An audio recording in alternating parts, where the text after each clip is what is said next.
Okay, let's see. 30-second ad break. Get that going.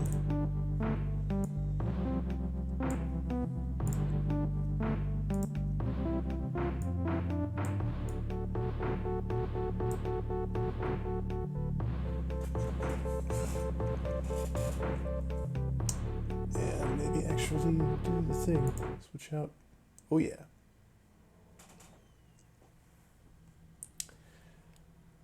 All right. That's the ad. So welcome to the stream, everybody. This is gonna be doing something a bit different today. It's not that I, want it. It's not that I'm sick of Tomodachi Life. It's just, this seemed like the most convenient time to try this out. So this is AI Dungeon. And basically what this is a it's computer-generated text adventure.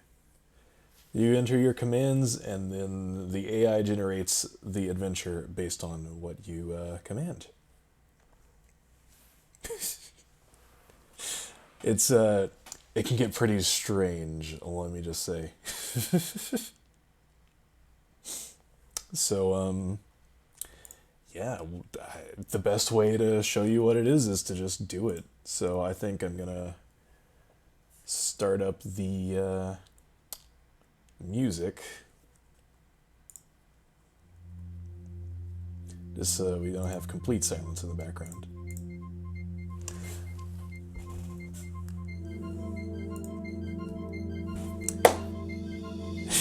Everyone's already saying numbers. This is a great start. But yeah, I was planning on just starting with a fantasy setting just to start out, but later we can do some custom prompts. You can put just any prompt you want, and the AI will handle it like a champ.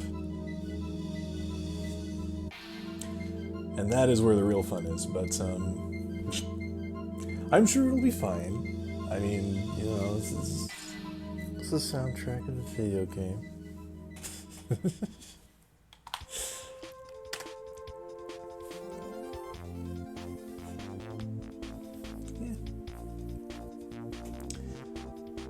Anyway.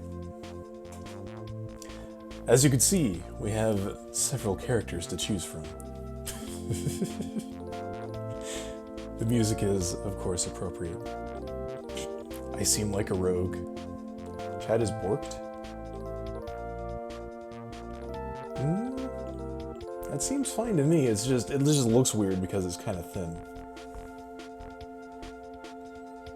And there's no padding whatsoever, but hey, this was never a professional stream. Are we gonna just be a rogue and just murder hobo the crap out of this computer-generated world? Why not? Your character's name, La Said Figui.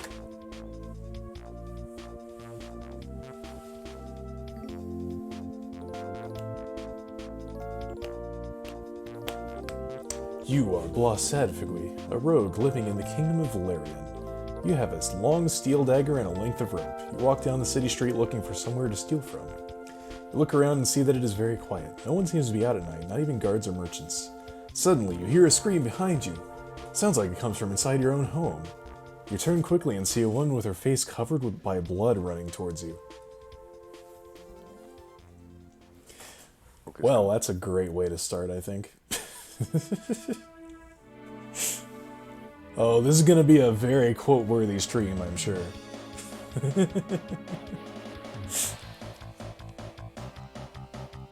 Also, we're not the one to draw first blood, apparently. That's unfortunate.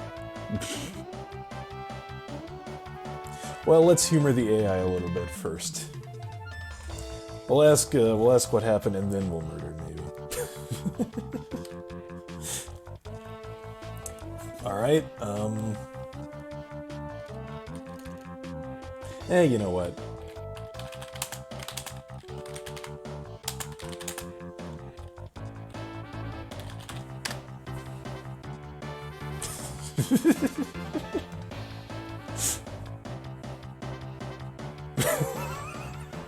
Oh, I think we did this. The AI just conveniently left out that detail. The woman screams as she falls to the ground, but you don't stop stabbing her. She doesn't seem to notice you wait! She doesn't seem to notice us stabbing her. Alright, sounds legit. Whoa, hold on, the man says. I think we should help her. Alright, there's also a man.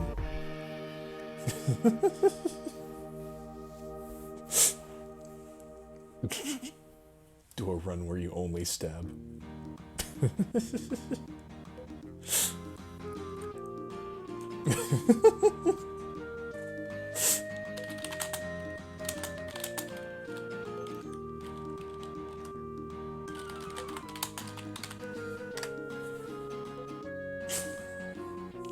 As you can see, the AI accepts any command you give it. You dance on the woman's torso while still stabbing her. Her screams become more frantic and wilder. Stop! Stop! I can't take this anymore, she cries. Please, just let me go. Cue pleasant music. Oh, man.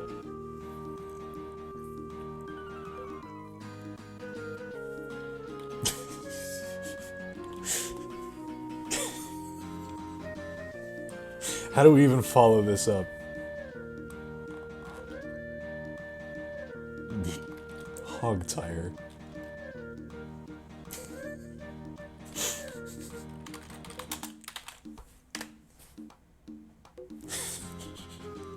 We gotta get this all out of our system now. It's important.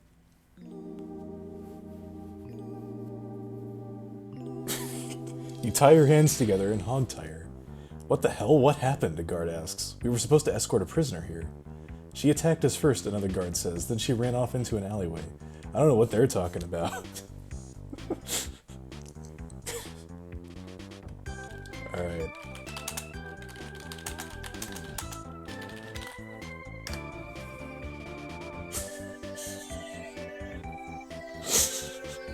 Dear God.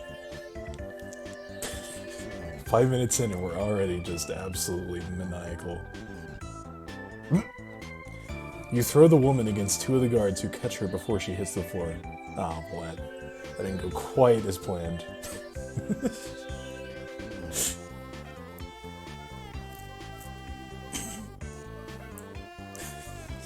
Give them Diet Coke? Alright.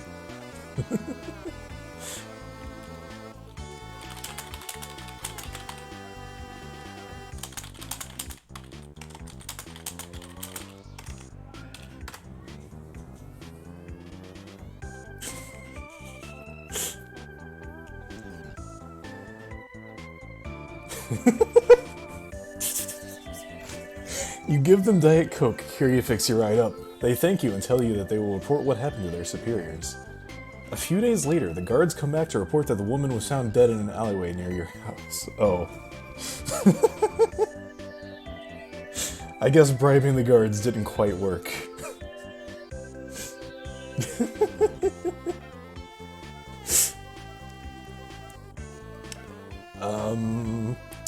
I think we need, at this point, to flee the country.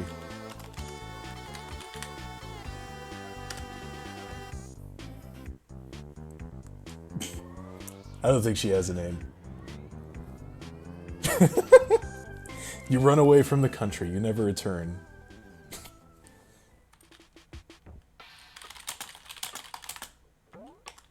Alright. Let's continue our reign of destruction across the world, I guess.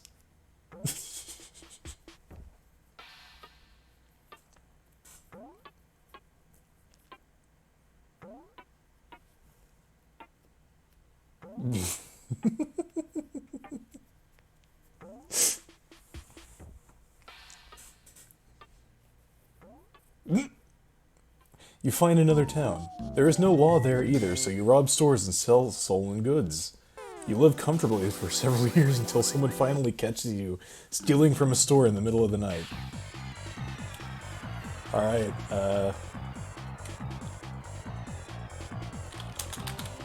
I mean, obviously. Like, how else are we going to continue? Here we go!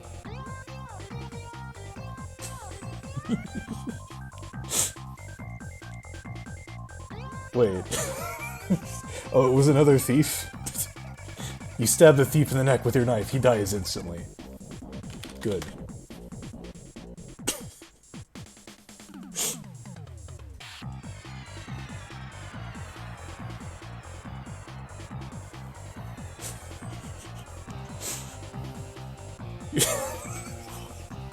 Your life has been filled with joys and sorrows since then.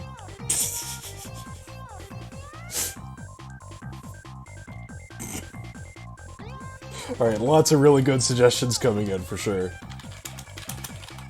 Let's stab the store.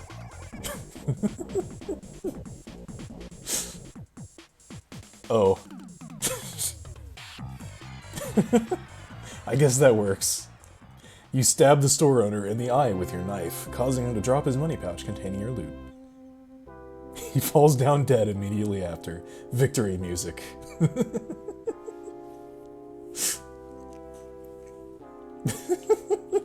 It really is. Take loot.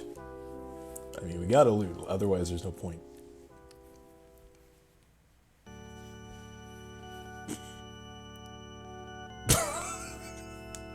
You grab all the loot you can carry and run out of the store screaming. Well, that's not very stealthy at all. The police are called, but by this time it's too late. Your face is badly scarred from the incident? Wait, when did I get attacked?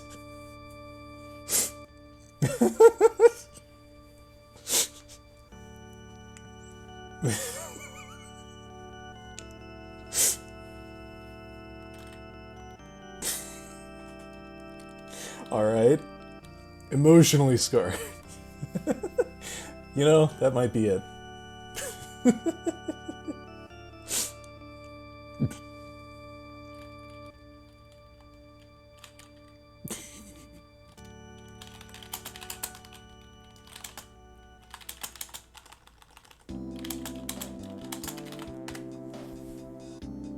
Just because we can. Suddenly we have a gun. You shoot the police with an AA gun. They don't even make a sound when hit.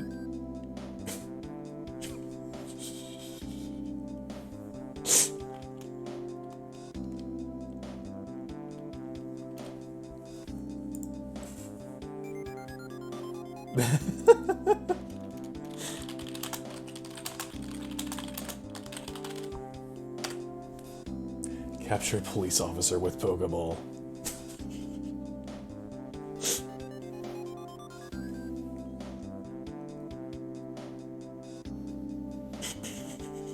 Dear Lord.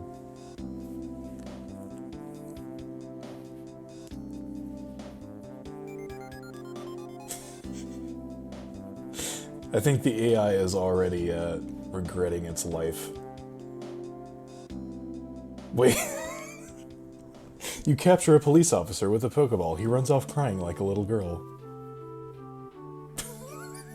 I don't think that's how Pokeballs work, AI Dungeon. Then again...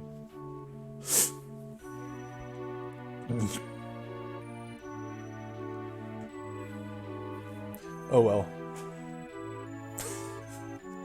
What was it that Pixel said?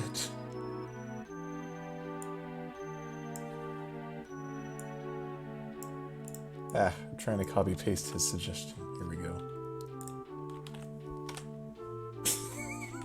Moonwalk while poking himself while carrying the entire store with your head.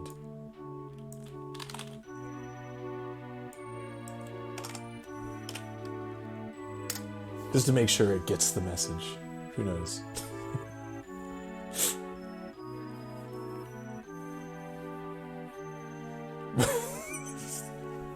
You moonwalk while poking yourself with the entire store with your head. It doesn't work though. You fall over laughing and collapse on the ground.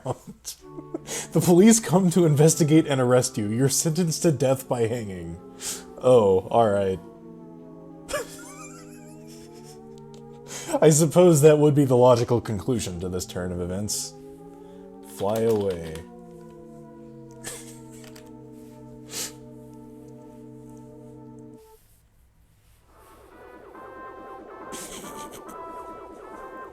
You fly away into the sky and never return.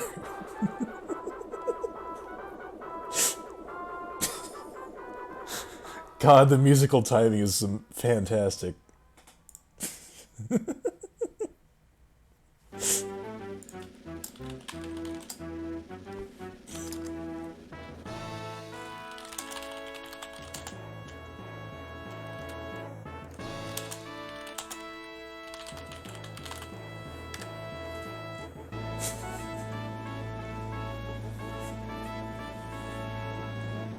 You rain destruction on the countryside by setting fire to everything in sight.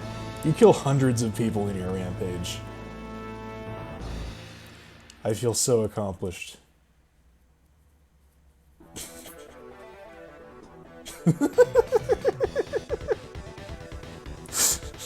Oh, God.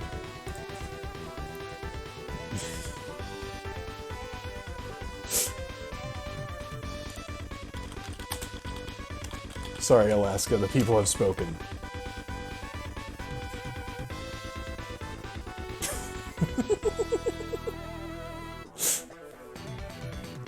You nuke Alaska by dropping a nuclear bomb on it. The explosion destroys the whole island, instantly killing everyone there. Alright, Alaska's an island, apparently.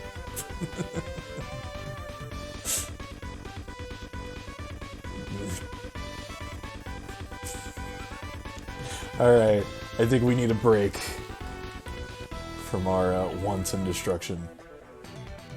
Turn yourself into a crayon.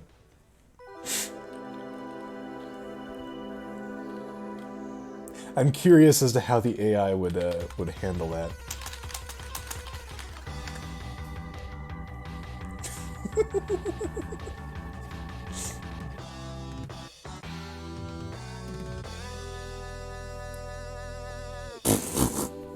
You turn yourself into a crayon and draw a picture of yourself as a cartoon character. Everyone thinks you drew it themselves, so they stop looking for you. A few years pass. It's been 10 years since the events that happened at the comic shop. Oh, is this a completely unrelated comic shop? Like...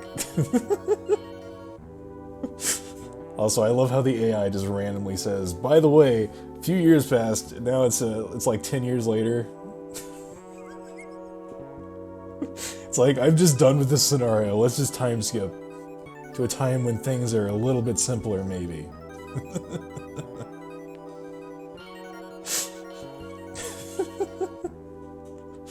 Okay.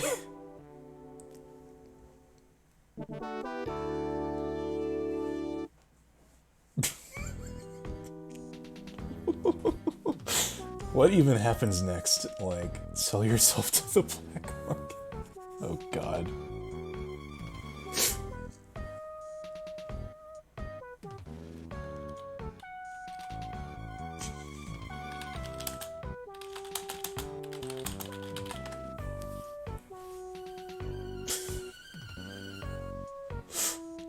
You sell yourself to the black market, who then trade you for drugs. You spend most of your money on drugs until one day you die of an overdose. Your last words were, I'm sorry I didn't live up to your expectations. You die and game over. Okay.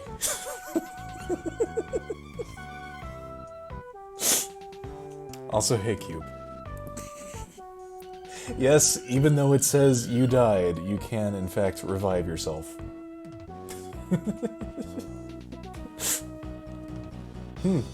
Honestly?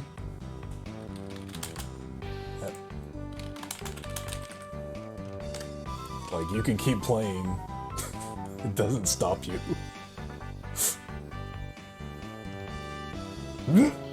You take over hell by becoming the devil himself. You become all-powerful and rule hell forever. Your name is immortalized in hell forever. Oh, jeez. There's just no transitionary period. It's just like, oh yeah, you just take over hell, no big deal.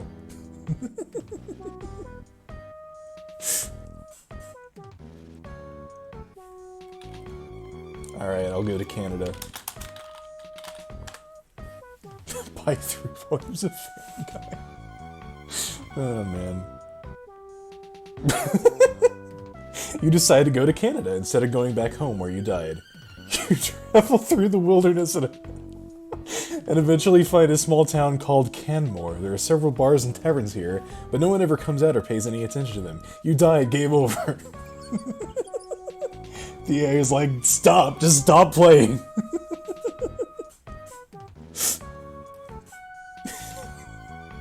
Okay, I think what's actually going on though is that whenever the story contains the text "you died" or something like that, it just says "you died." Like, it assumes that that is the end, but not always. I bombed Alaska. I didn't say I bombed Canada. Also, Alaska was an island anyway, so...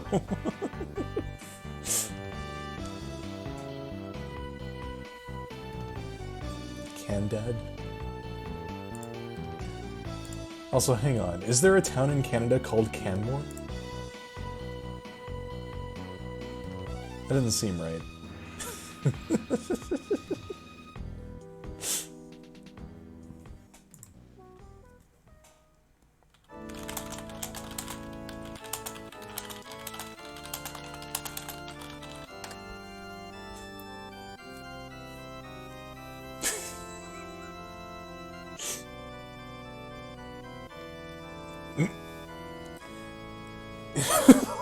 Whoa, what?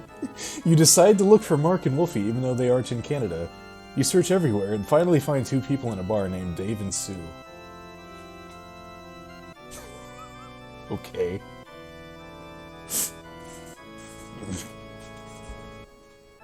It turns out Dave is just Mark wearing a fake mustache.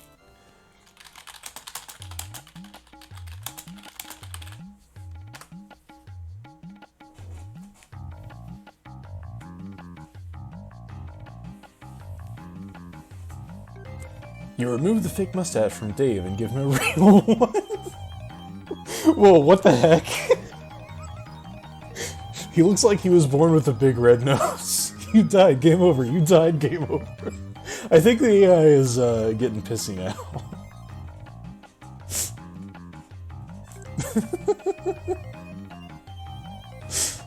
There's absolutely no reason for this. Alright. Forget my theory.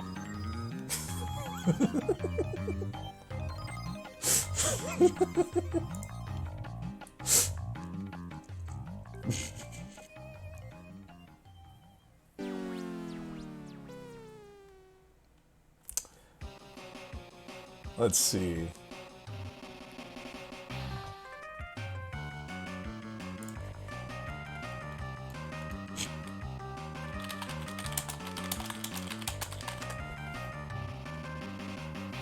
Revive self with Diet Coke.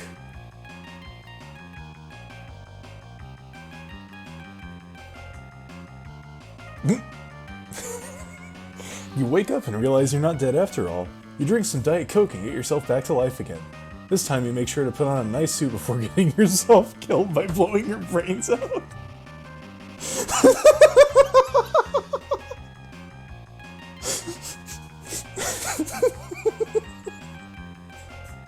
But that would ruin the suit. Oh, God.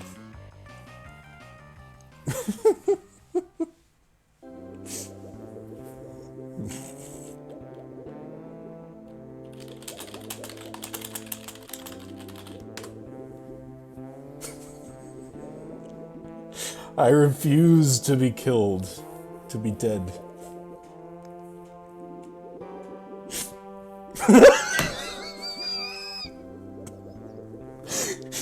You pour Diet Coke on the brain wounds and let the blood flow to fix everything. You then kill yourself again. Why is my character just locked into the state of perpetual suicide?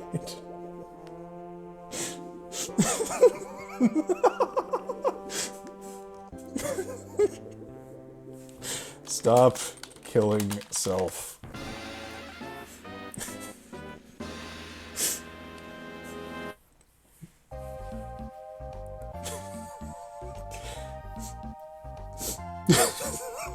You stop killing yourself because you don't want to have to do it every time. You go back home and tell everyone what happened. They think you're crazy, but when they see you again, they accept your death.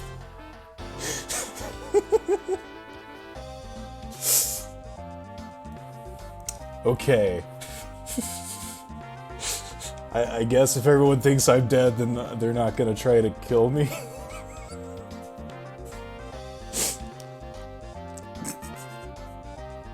Alright, this might just, I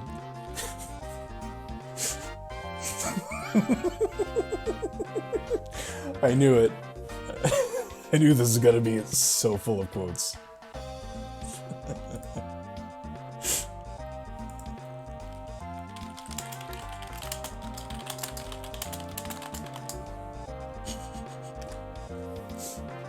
Technically true.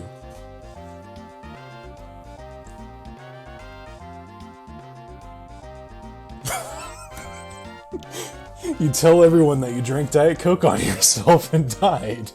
Everyone thinks you're crazy, but when they see you again, they accept your death.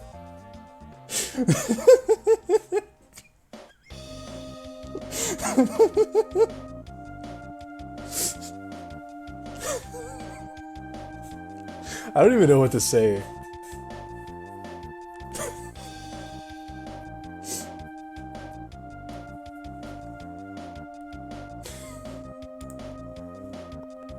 Alright, screw everything.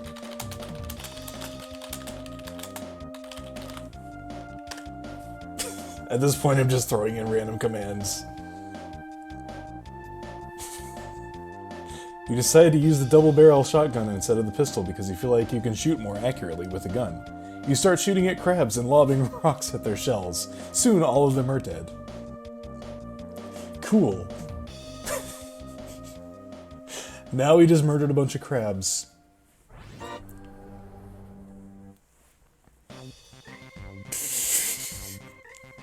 I don't know if I want to self-destruct. I feel like that just perpetuate the cycle of death.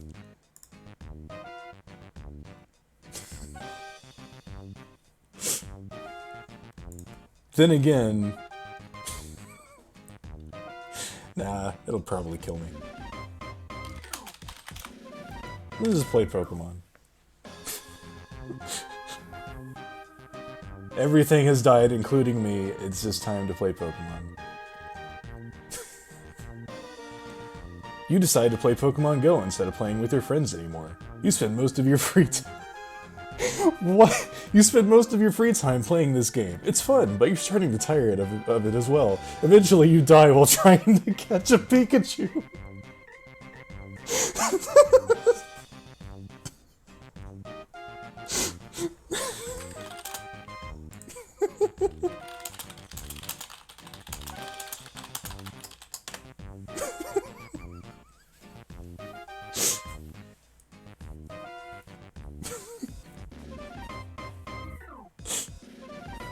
You decide to check if there's any way to change the cycle of death forever, or just until you die. You try to figure out how to do it, but nothing works. You keep dying over and over again. You died, game over. You died, game over.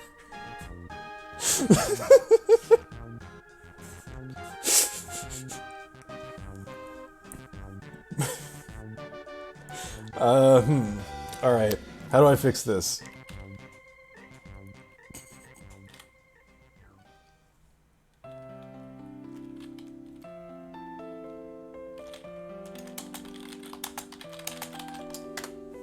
Oh yeah, well you died. Game over.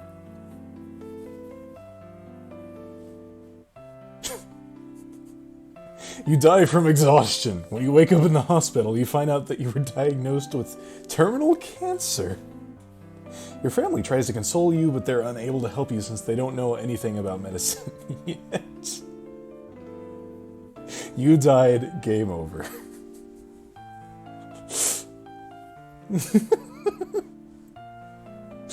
Please. I don't understand what this is an oddly specific command, Mark. But alright.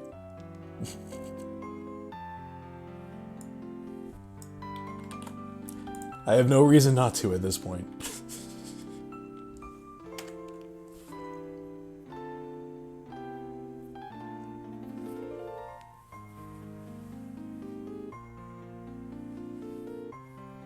You decide to go to Candad and ping Spoof 14 times, then shoot Daryl and take his muffins. You also buy a bunch of guns for your mom so she doesn't worry anymore. You also plan on stealing money from the bank so you won't need to work anymore.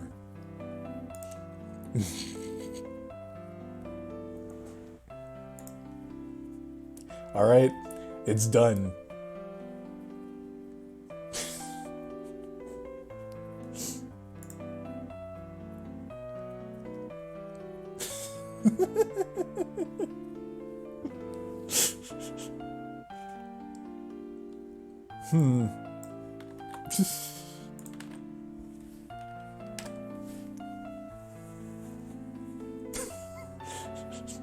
Like I said, completely, don't even care anymore. You decide to lock the AI dungeon in a movie theater playing the Cats remake on loop. The movie starts and you watch it, but after an hour passes, you realize that the dungeon has escaped its cage. You immediately call 911 and wait for police to come.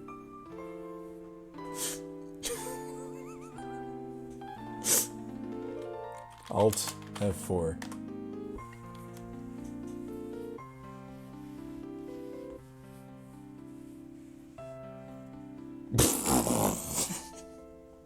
You Alt F4'd and went back to sleep. In the morning, you woke up in the hospital. You found out that you had been diagnosed with terminal cancer. Your family tried to comfort you, but they're unable to help you since they don't know anything about medicine yet. We just looped. No big deal. Alright, you know what? Teach family about medicine. This should fix the problem.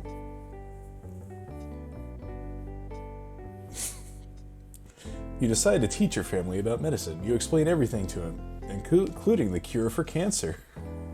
They're amazed by what you told them and agree with you 100%. After some time passes, you die of your illness.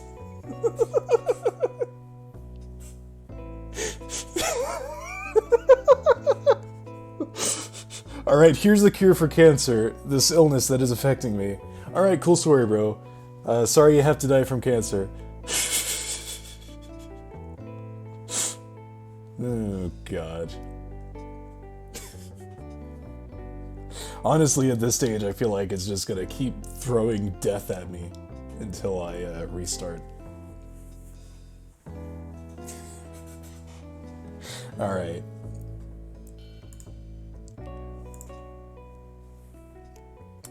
Let's actually try something slightly different. Let's do a custom prompt.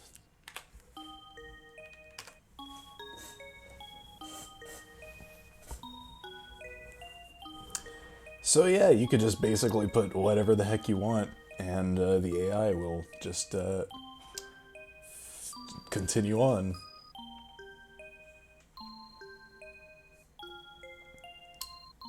This time I'd like to be slightly more serious.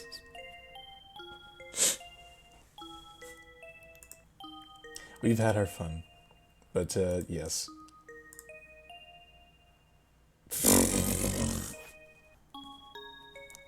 Then again, that does sound interesting.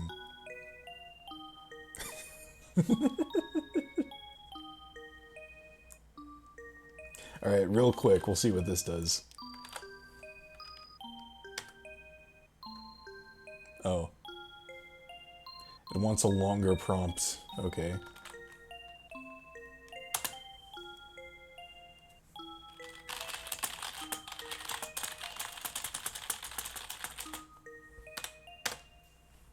There we go.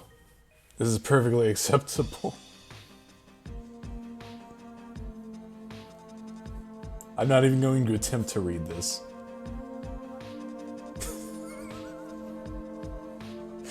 The AI just stopped. It didn't even generate anything else.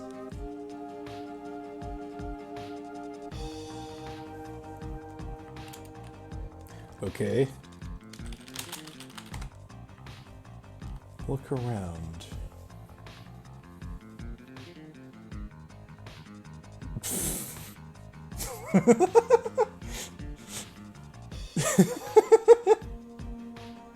And then it just carries on like nothing's wrong. Just kind of does whatever the heck it wants at this point.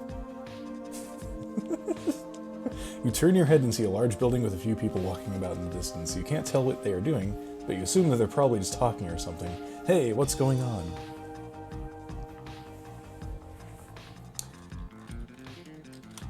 The world has entered a singularity.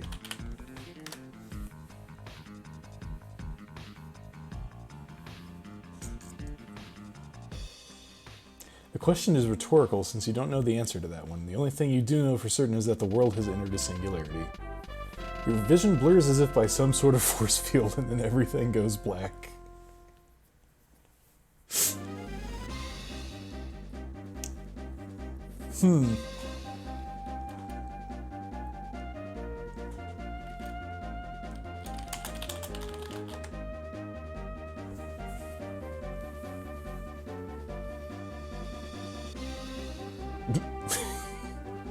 You feel like you've been hit by a truck and then suddenly everything goes white. You start feeling dizzy and nauseous, but fortunately nothing else happens to you. As soon as the world went white, all sound stopped. No sound comes from outside the room anymore either.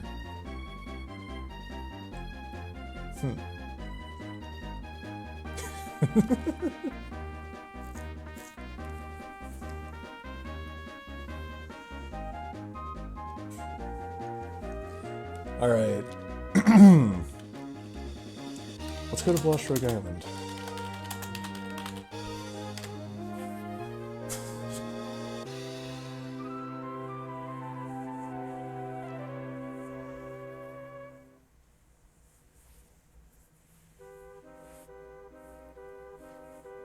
You sit up slowly and try to get yourself together, but there's no way you could have known this was going to happen. It feels like someone has turned off your brain and now you're just sitting here in an empty room. This is not good at all. Yeah, sometimes the AI just ignores your commands.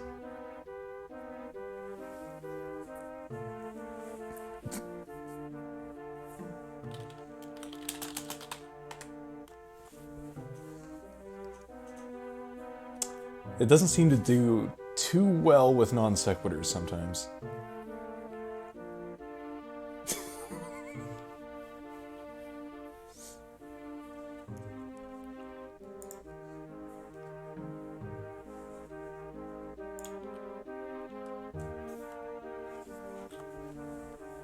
Alright, alright, where does the game want to take us?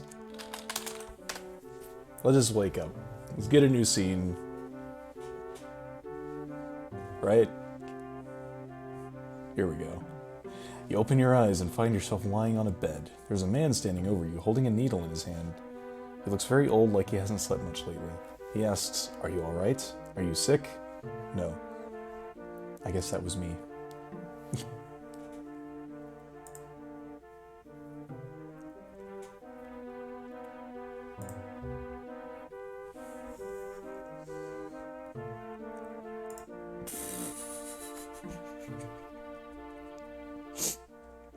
I will say, if nothing else, I've driven chat to insanity. Just look at all these messages. Oh God.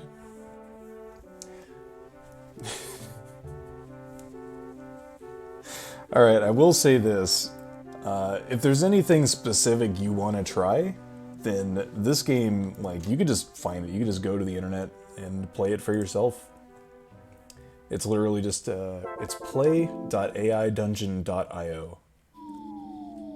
That is the URL. And, you just go there. I think you have to make an account, but once you do that, you can just do whatever the heck you want. So, I think...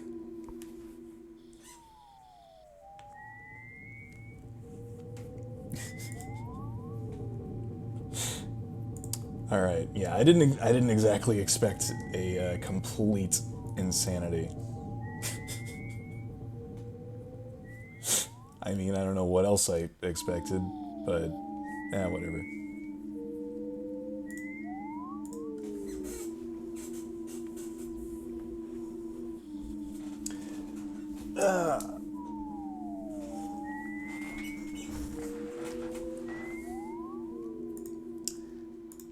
What I do like about this thing, though, is that it can make semi-coherent adventures. And honestly, like, Wanton Chaos is great, don't get me wrong, but the best moments come from when you're trying to get the game to do something specific, and it just defies you in weird and unexpected ways. So, let's attempt one of those scenarios. Here's an idea that I had.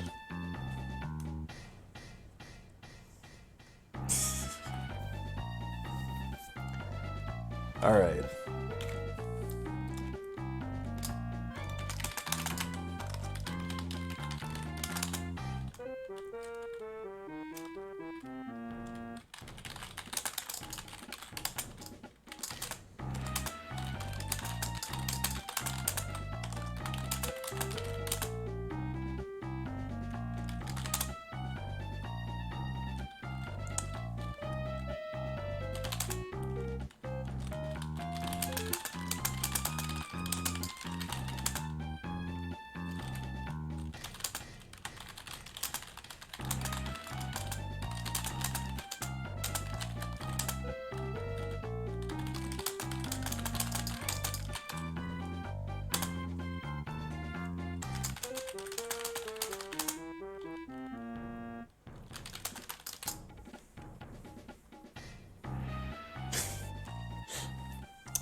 I mean, what better antagonist for the story than Pepsi Man himself?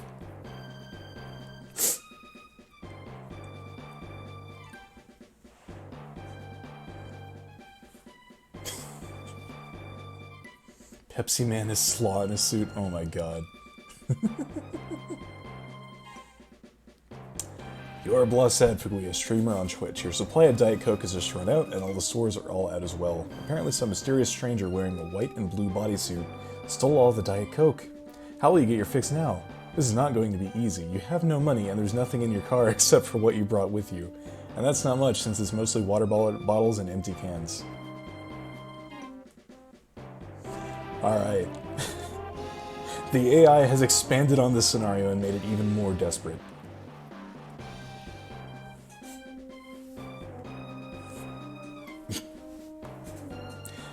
I mean... Don't let this stop you from making your game, Mark.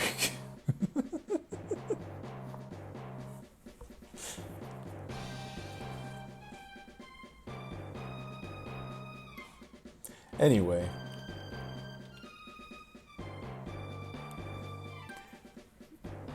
I don't know, my head was like, what is the quintessential Blas Adfugly plot? And this came up.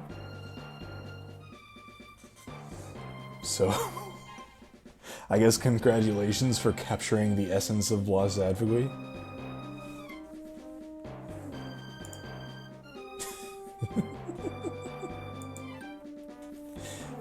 Anyway, let's find out where we are exactly.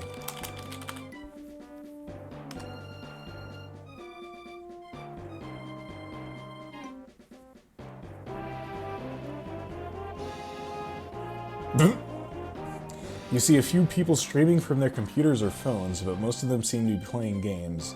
You don't know anyone who would want to watch someone else play video games, so you decide against it. Wow! This is what the lack of Diet Coke has done to us. I'm just so discouraged. Alright. Travel to Blauschrug Island in search of Diet Coke.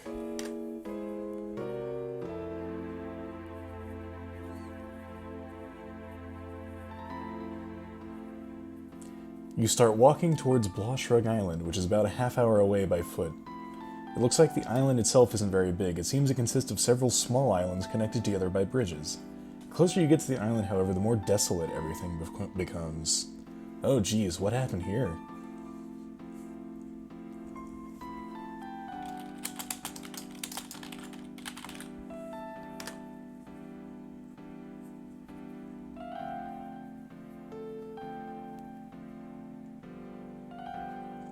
As you walk along the bridge, you notice that there are many buildings on both sides of the road. Most of them are either abandoned or damaged beyond repair. They're also all boarded up.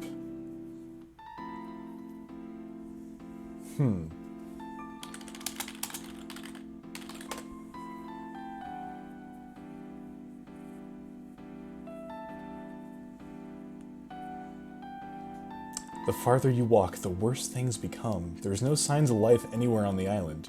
You can only assume that whoever lives here must be hiding somewhere, because they wouldn't leave a place like this to rot if they were alive.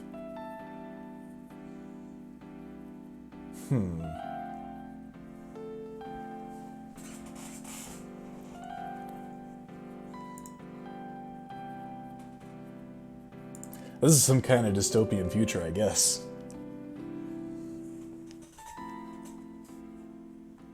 Looks like Mr. Money got too greedy.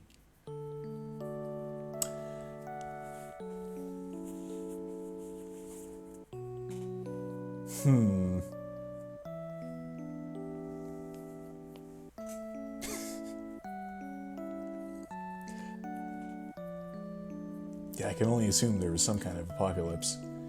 Let's see.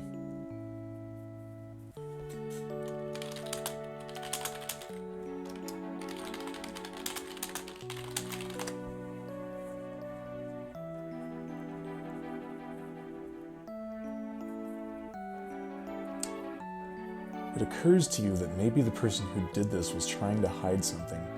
Maybe he or she wanted to commit suicide, or perhaps had an accident on the island. You aren't sure how you'd go about doing such a thing, though.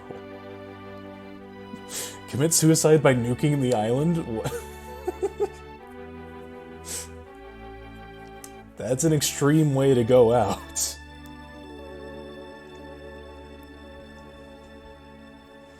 I think if we are going to find one me, though, who will be our companion for this adventure.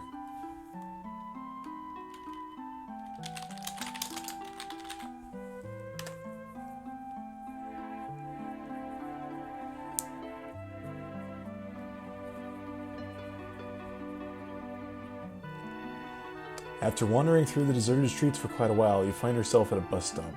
There are 2 buses parked nearby. One is full of people looking for work, while the other is full of people looking to sleep off their hangovers. Oh, I found them.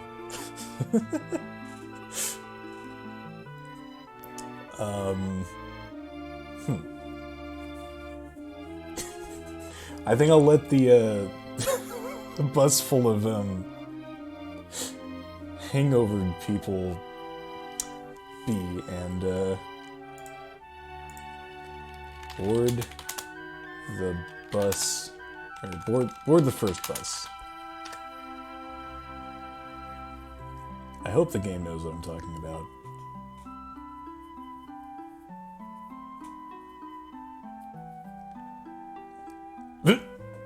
You hop on the first bus, which takes you to the city of Bloshock Island. You sit down and try to catch some sleep before continuing on your journey. A couple hours later, you wake up again. I guess we weren't at the city.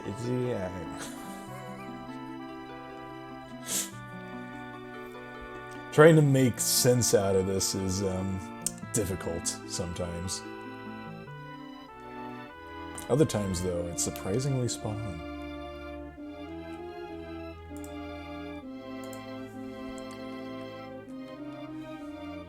Alright, you know what? We'll find Wombat.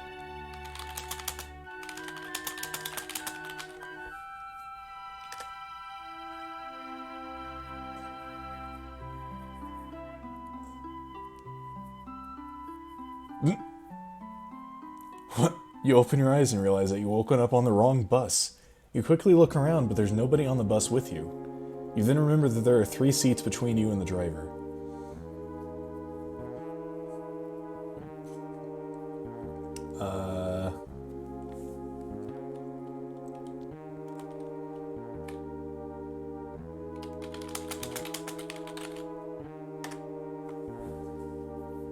Talk to the driver.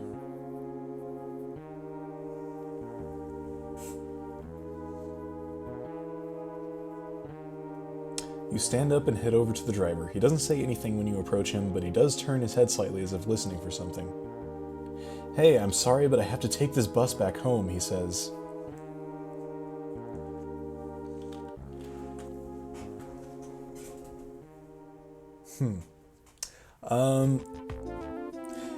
Hammers, yes, but also if you can include back scratchers, that would be great.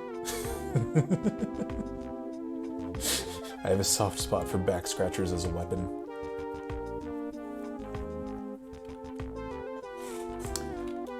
Alright, let's try to see if this driver knows what happened.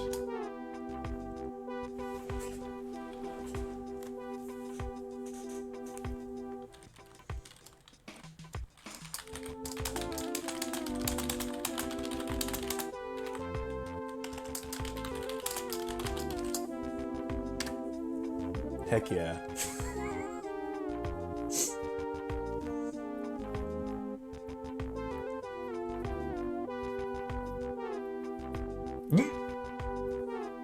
He starts talking to you in a monotone voice. I don't know where Bloshock Island is. Where else would I think it was? That's the name of my company, you reply.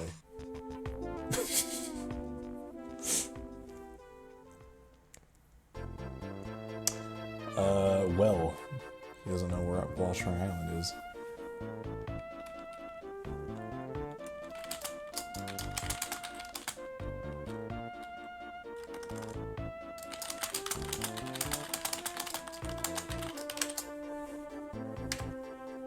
Honestly, I'll take anyone at this point. Well, most anyone.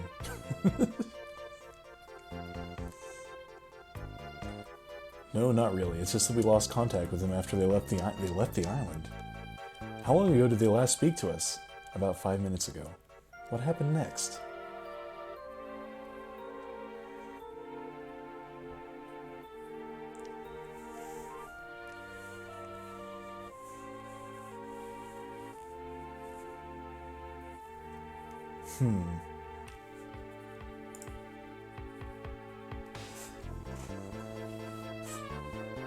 This was 5 minutes ago? Wait a minute.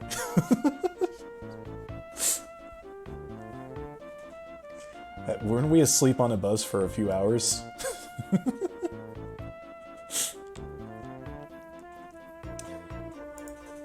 Alright. Honestly, yeah, I would be concerned about my daughter.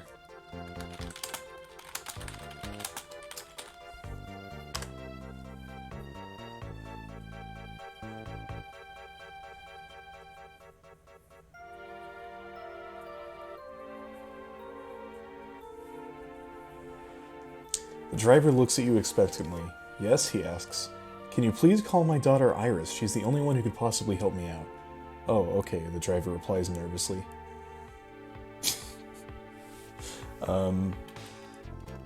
I guess I don't have a phone, but the driver does.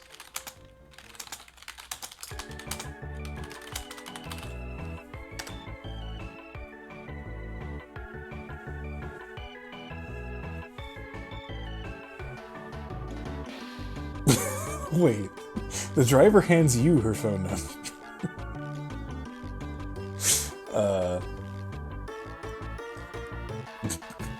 Sometimes the AI gets subjects mixed up. Don't worry about it. Alright. Let's just call Iris. The game will probably give me a phone out of nowhere.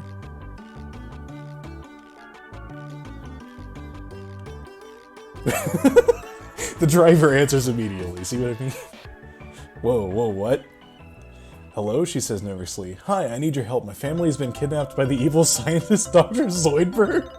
You exclaim excitedly. She hangs up on you immediately, though.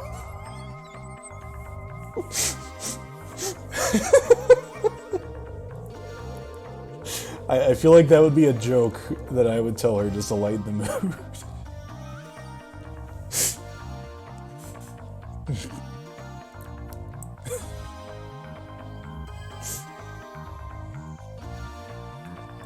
Plot twist, Iris is the driver. Why not Zoidberg? I don't know.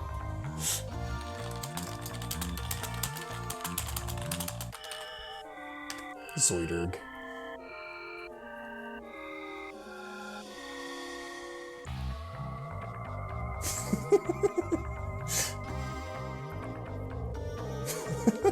God dang it.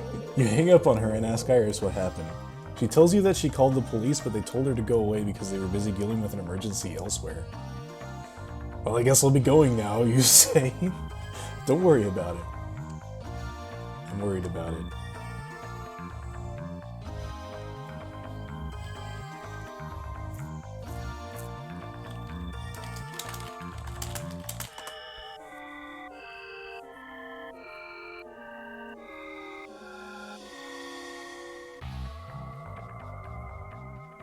You're still worried about what might happen to your family, so you decide to stay on the island. Alright. I don't think I needed the command or the game to tell me that. Alright, you know what? I can revert.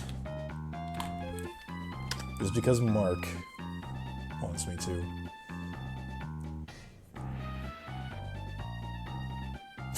And call Kyle's me.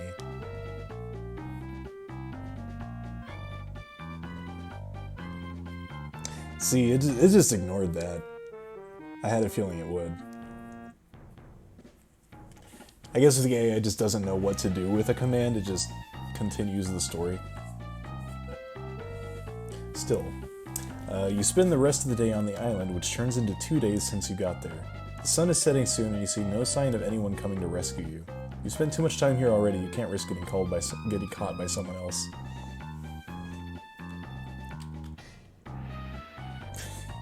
But there's always time for prank calls.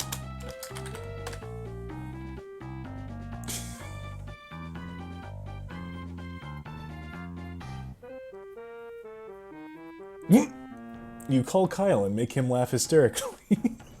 He laughs along with you, but then his laughter becomes a scream when he realizes what you're doing.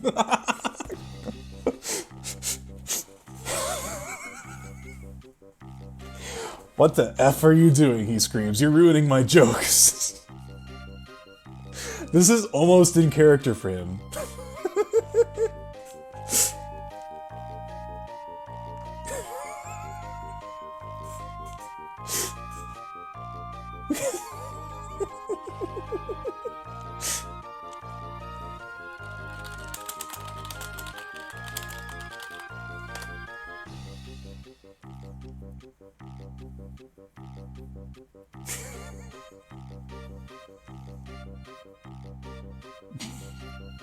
Wait. I know you are, you reply, but I'm trying to save your life. Kyle goes silent for a moment before speaking again. Fine, fine, whatever, but don't ever do that to me again.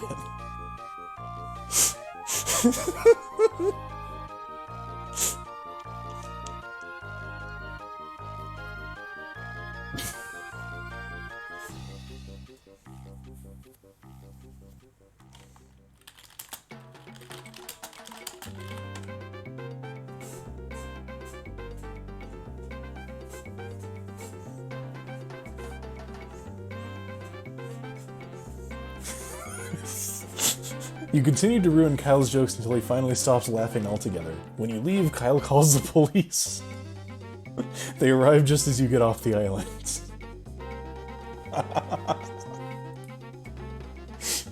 I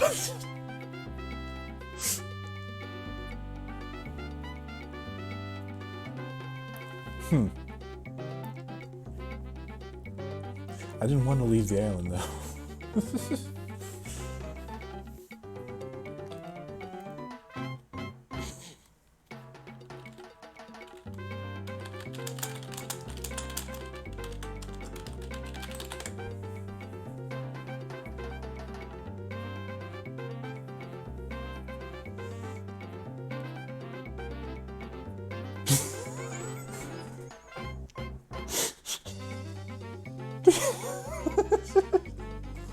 You float through the air, heading towards the ground. What the F did you do to my jokes? What the hell is wrong with you? Kyle asks. Nothing, nothing at all, you reply calmly. Just ruin them. Alright.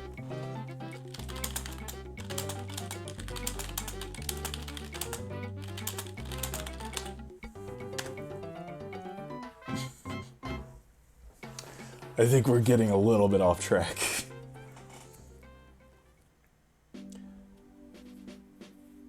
You land near where you left your car and look around. There's nobody in sight, so you head back to the house to ask Kyle for help finding the others. Are you at Kyle's house? Where are we going, he asks. To find out who these people are, you reply. Alright. Semi-coherent, semi being the key word.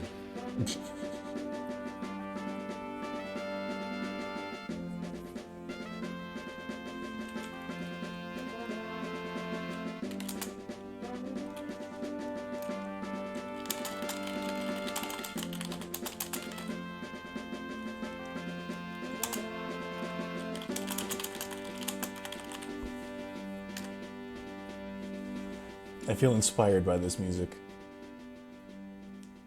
Which immediately ends. Kelso? Kelso? Kelso gets up from his chair and walks over to the front door. He opens it and steps inside. After looking around for a few moments, he comes back outside and looks at you with wide eyes. We are still missing Diet Coke, but, I feel like the matter of the missing knees is more present. Also, who the heck is Kelso?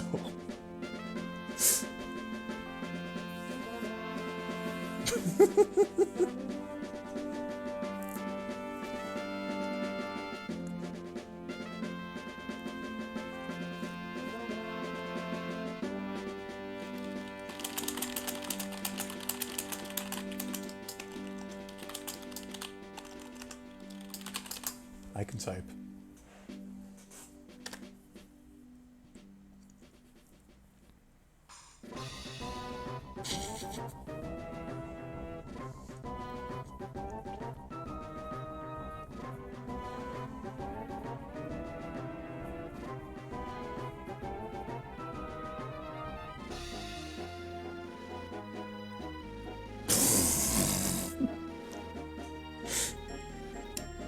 Well, okay, to be fair, I guess I didn't specify that it was me who was saying that.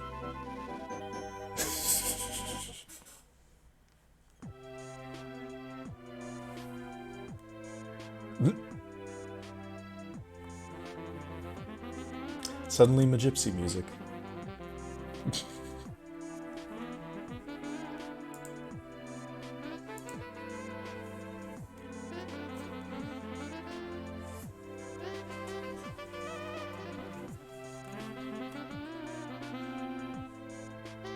Alright, you know what? In situations like this, sometimes the best course of action is just to let action take its course.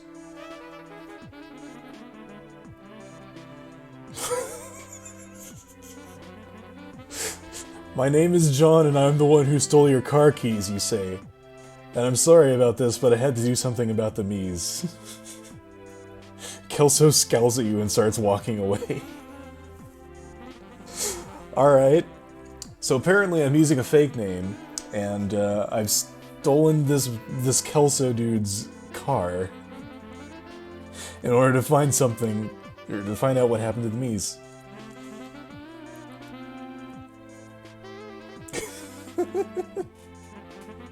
Alright.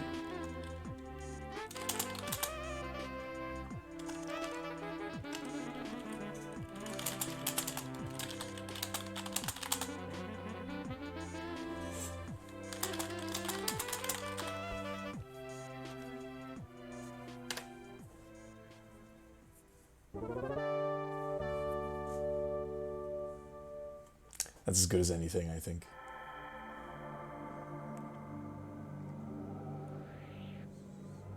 You walk back to the car and look around. The car is gone, but there's no sign of anyone else either. You start searching the surrounding area, but find nothing suspicious. Well, that was easy, you think, as you return home.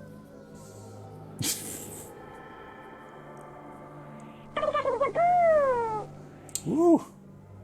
There you go.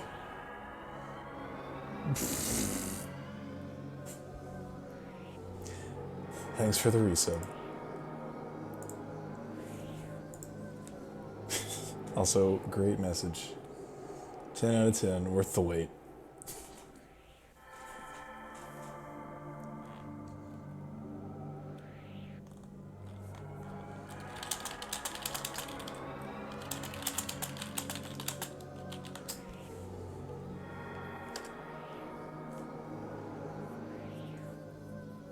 Congrats on brown egg.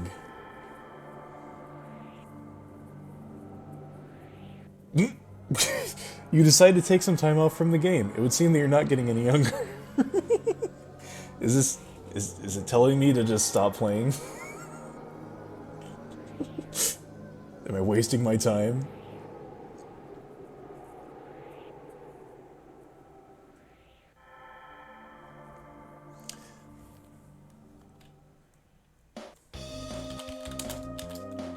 Well,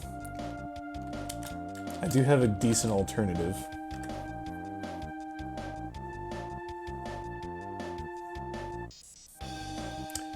You take a bottle of Dr. Pepper and put it in your pocket. You then walk over to the refrigerator and open it up. Inside you see a can of Coke Zero sitting on top of the fridge. I'll have what she's having. What? I guess Coke Zero is a decent alternative. It's close enough.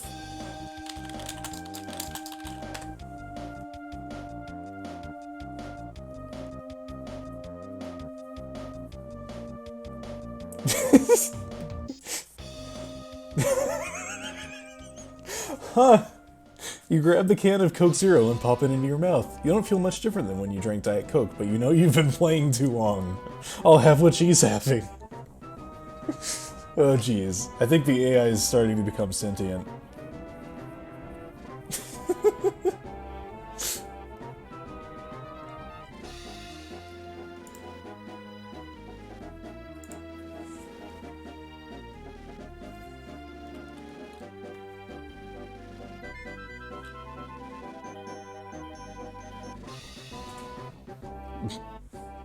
Alright, how about this?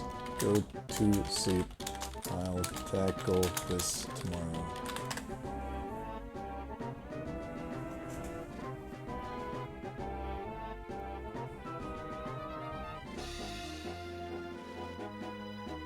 You sit down on the couch and close your eyes. As soon as you fall asleep, you hear a loud noise like someone throwing something against a wall or hitting their head on the floor. The next day, you wake up to find that everything is different. The world has changed again. How so?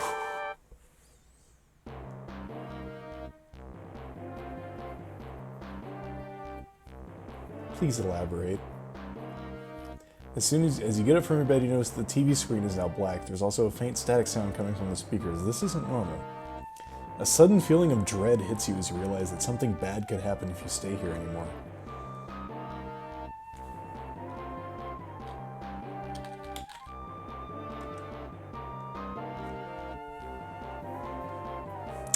Getting the heck out of Dodge.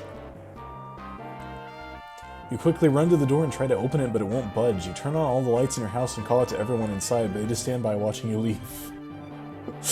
What's going on? One of them asks. Okay, I guess this is my house, which means this is my roommate? Check the Midnight Channel.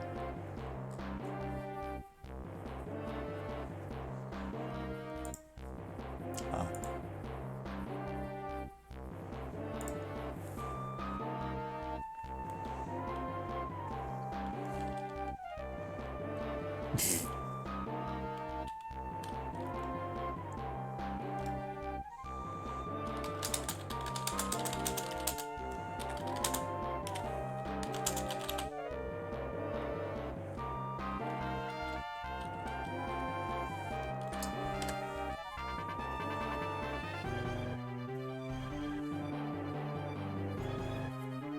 You need to get out of here, you shout. They stare at you in disbelief. They're all wondering why you'd want to leave, but after hearing your words, they slowly begin to accept it.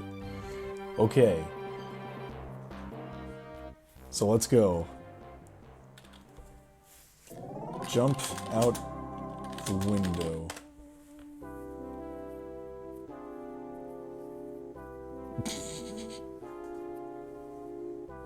You leap out of the window and land safely on the roof. A few moments later, you manage to climb up onto the roof where you see the rest of your family is waiting for you. Where are we going? One asks. Nowhere in particular. Good. That works for me.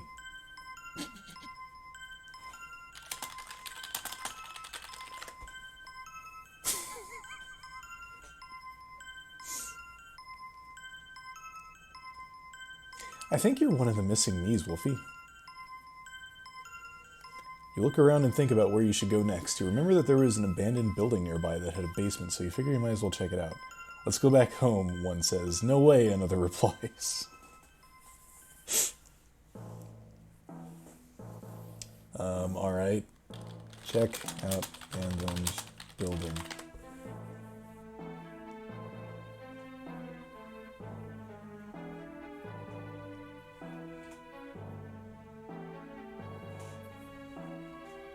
You walk towards the building and begin and start walking towards it. Suddenly you stop and turn around. You look behind you and see that the building looks exactly like the one you lived in before. It even has some of your furniture still in place. This is really weird.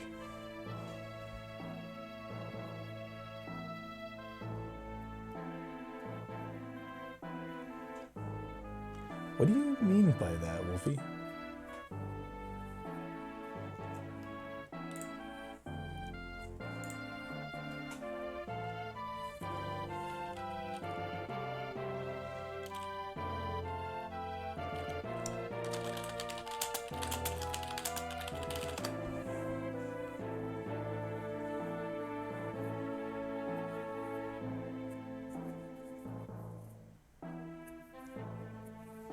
Continue to walk deeper into the building. You eventually come across a room with a bunch of old computers hooked up to each other.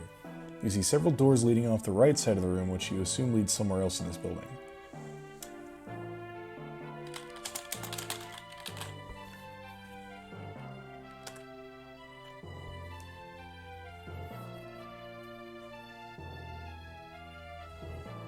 This is worth investigating. Wait, what? You pick up the phone and dial the number on the outside. When you enter your password, a speakerphone comes on. Hello, you ask. Hey, who's this? A voice answers back. Apparently you use the phone to operate the computer?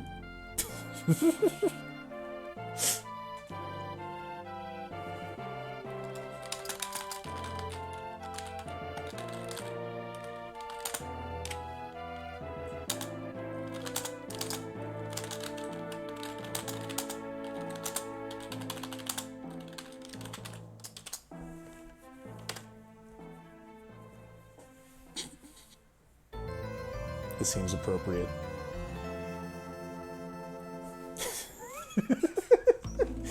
Blast advocate? Oh yeah, sorry about that. My name is... It's okay. Just give me the elixir, you exclaim. The speakerphone hangs up on you. God dang it. I was too blunt. Alright.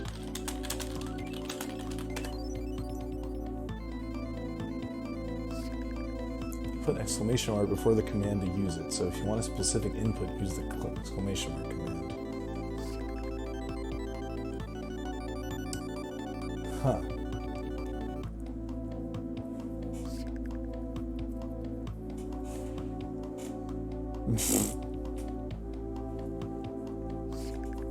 You press the button to call the computer again. This time you hear a beep followed by static. Blasadfigui, is this you? A new voice asks. Yeah, what do you want with me? You answer back.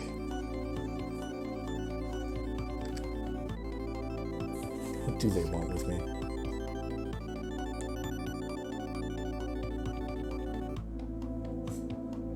Oh, nothing much. I just want to know if you're willing to help me find my sister's boyfriend. What? No, he left years ago. She doesn't care what happened between us anyway. I have no idea what's going on all of a sudden.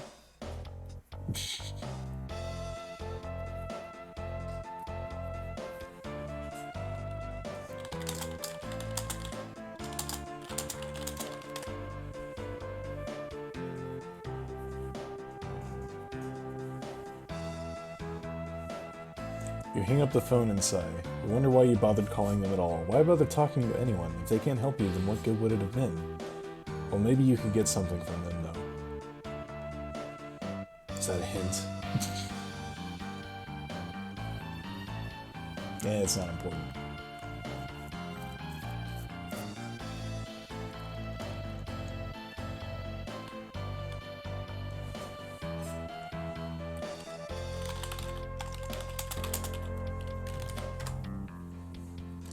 Alright, I'm just gonna leave.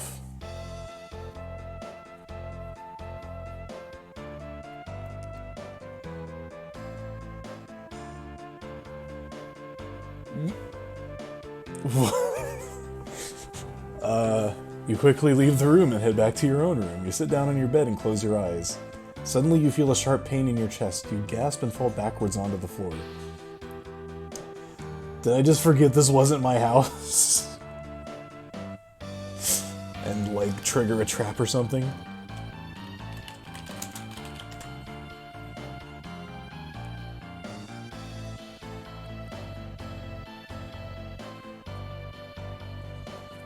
You open your eyes and see that you are now lying on the ground. You try to stand back up, but collapse once more. That doesn't tell me what happened.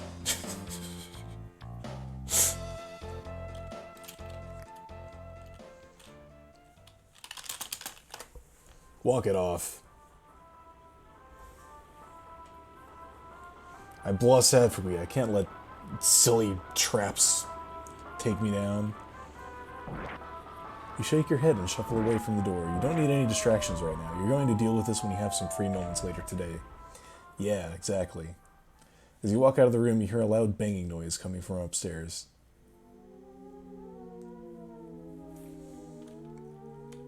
Bang back on the ceiling. It's a trap, I know it. I'm not going upstairs.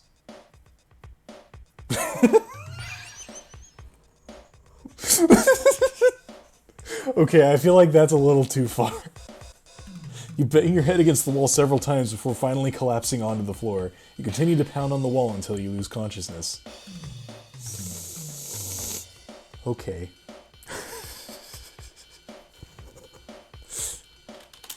Wrong banging.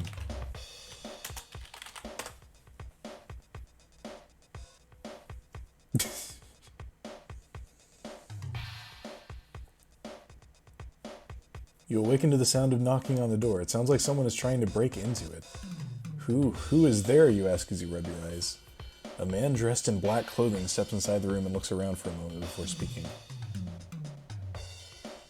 Alright. Speak.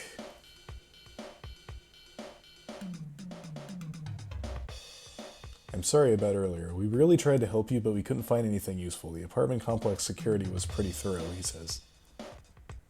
They must have been looking everywhere else, you reply.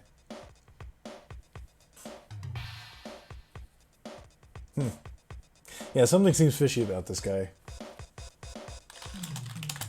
Exactly 28 times, no more, no less.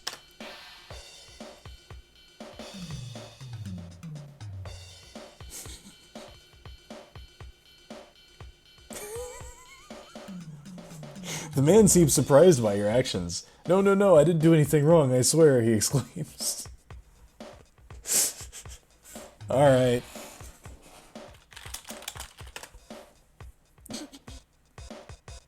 This 28 stab wounds, you know, if it was 29, he'd be in trouble, but he's fine. Look, if you want me to let you in, I'll let you in, but I'm not letting anyone else come in here or anywhere else for that matter. Now listen to me very carefully. If you hurt my family again, I will kill you myself.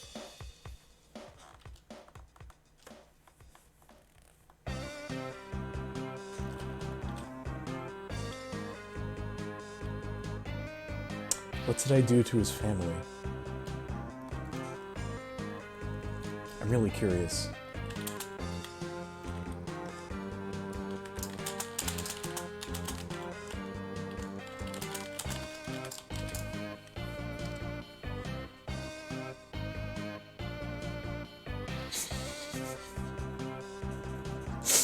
I just love how I had this brief lapse of stab. He looks at you for a moment before replying. Your father died when you were young. Your mother left years ago. My brother David killed them both while they slept.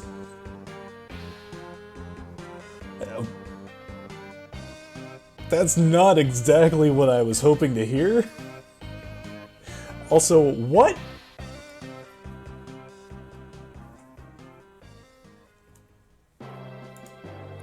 Mark, I would advise against that.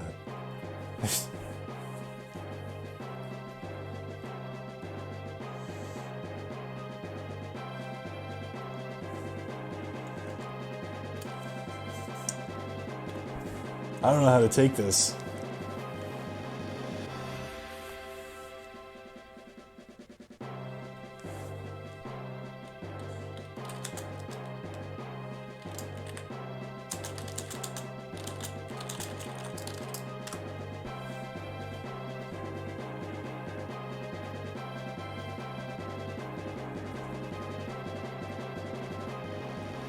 He doesn't answer you directly, though. Instead, he just continues to stare at you. Grab and shake him, demanding that you explain.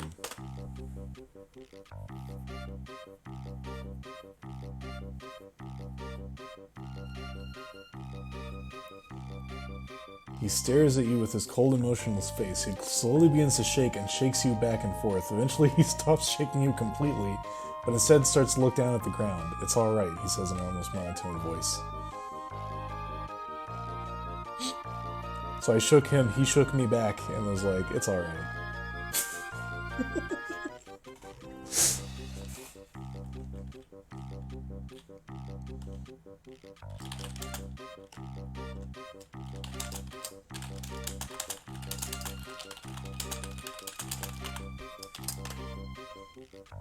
Tell me why I shouldn't kill you now.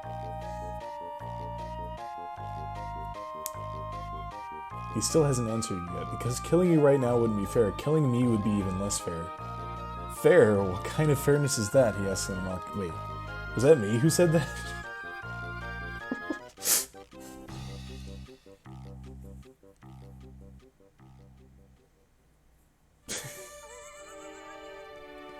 Oh, I guess he didn't answer, so I continued. Tell me why I shouldn't kill you now. Because killing you right now wouldn't be fair. Killing me would be even less fair. Fair? What kind of fairness is that?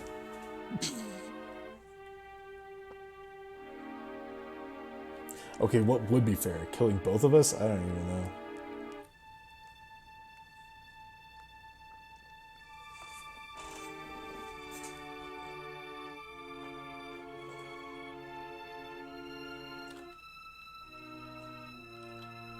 A holy picture.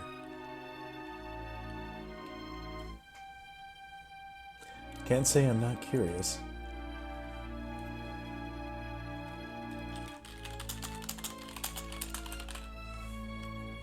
Screw this guy.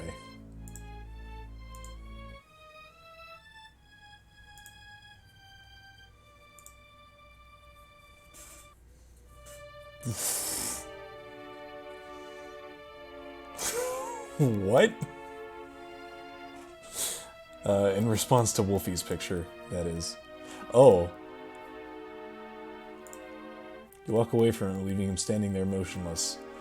Screw you, you shout as loud as you can. You turn around and run back to your room where you lay down on your bed and close your eyes. Just go back to sleep. I'm sure it'll be fine. Alright, the longest coherent sentence you can think of. Alright.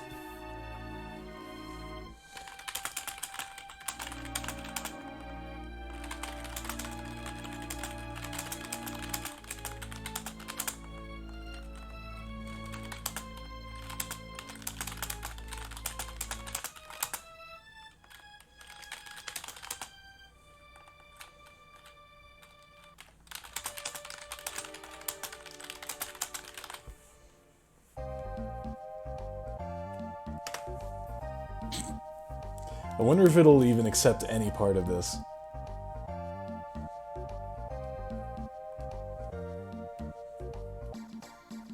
We will wake the next morning and head back to Washburg Island. When you arrive, you see Irina and Kyle waiting for you outside your door. Where have you been? Irina asks. Huh? Oh, nothing much, you reply, walking inside.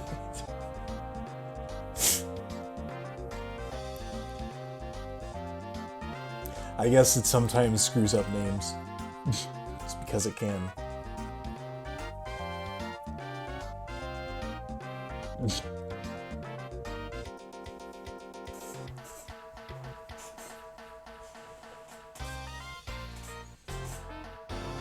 Wait. Is the island a building?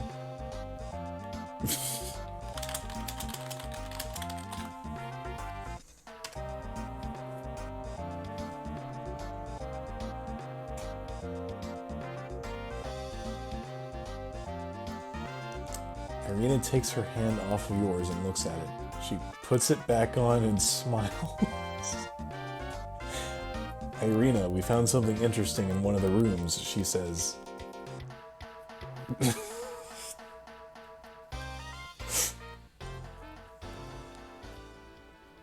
She's saying that to her. She took off her hand, put it back on, and then is now talking to herself.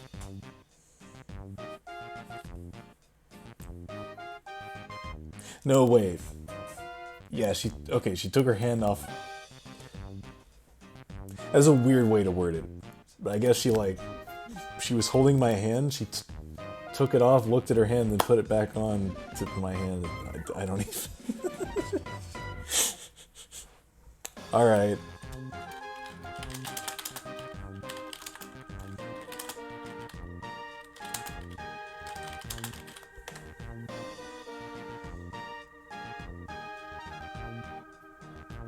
Huh. That is neat, Mark. You walk into the room and find that it has several dead bodies laying on the floor.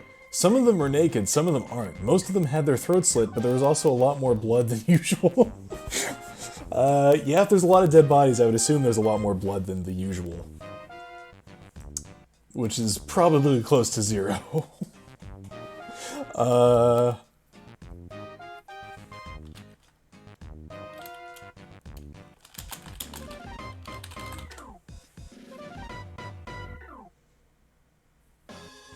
I really want to know. What happened, you ask? We think someone killed everyone here. You don't say! Who? Who? Someone called the Stranger, or whatever name he goes by. Pepsi Man?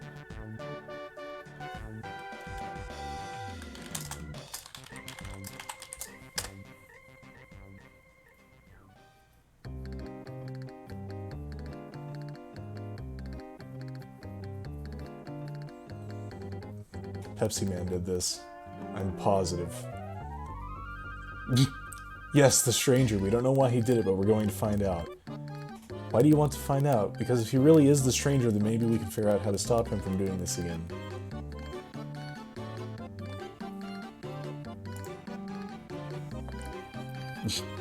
Meanwhile, in Wolfie's adventure, burn more Diet Pepsi in the middle of the night. You wake up early in the morning and go outside to burn more Diet Pepsi. After about 10 minutes, you notice that the sky has turned completely dark. You quickly grab your lighter and look around for something else to use as fuel. You're doing God's work, son.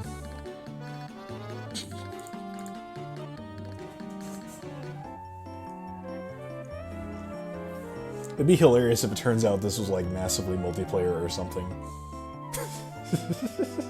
All these adventures are connected. Alright, so apparently everyone knows Pepsi Man as the Stranger. Yes, Mark, you are the only one that I know named Mark.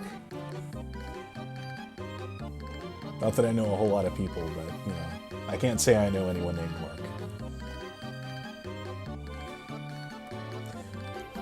Alright.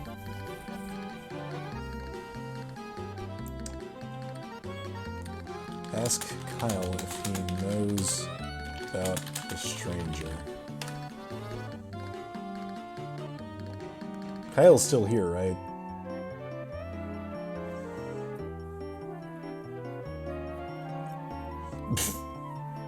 Yeah, I've heard stories about him, you answer.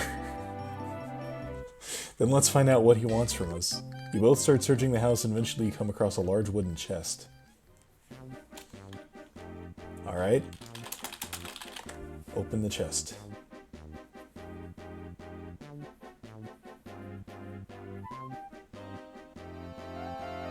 You open the chest and find a bunch of strange objects. This isn't real, this isn't, you begin to say before Irina stops you. It's real, it's really real, she exclaims. Alright, examine strange objects.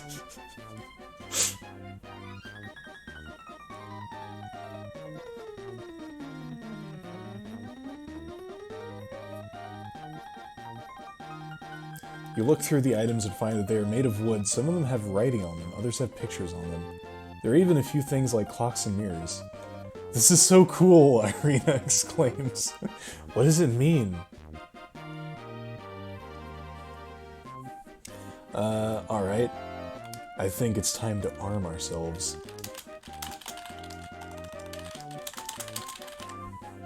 It's probably gonna give me a sword, though.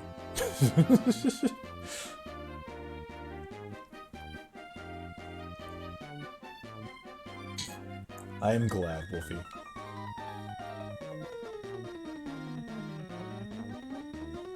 You look around and find nothing useful, however you notice a small key on the ground. You pick it up and take a closer look.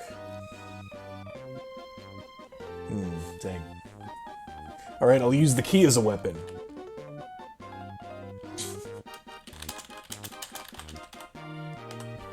I have nothing to use it on right now, but I just feel like I should tell the game this.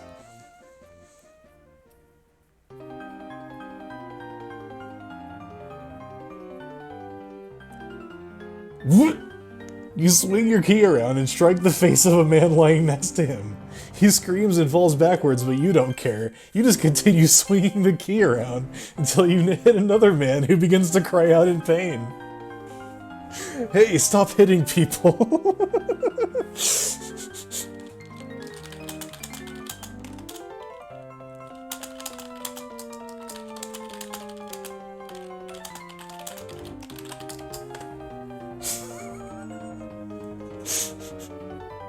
Yep, this will work quite nicely.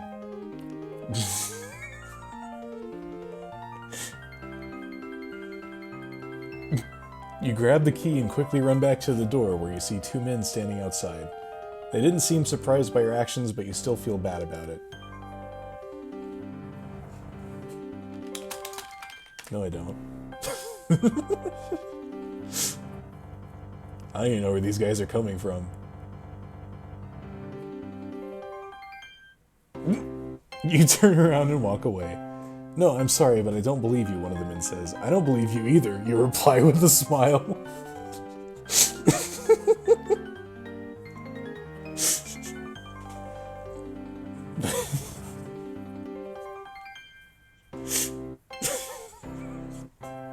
I'll chug as much Diet Coke as I want.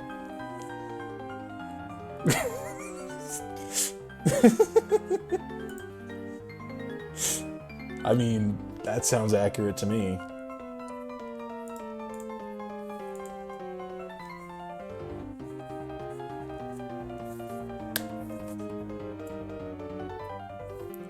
Alright,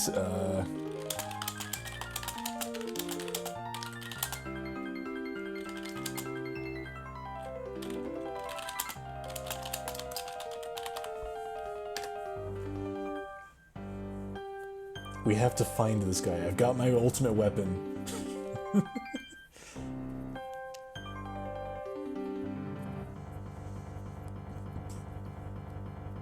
You head back to town and try to find anything that might help you, but you get nothing. So what now, you ask Irina. We need to leave, she replies.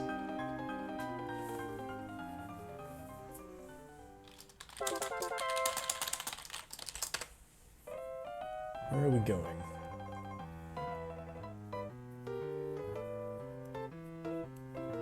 I think we should go to the city. The city? Where do you want to go? To find Pepsi Man.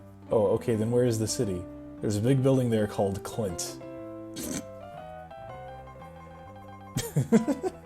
They just named a building Clint? Okay.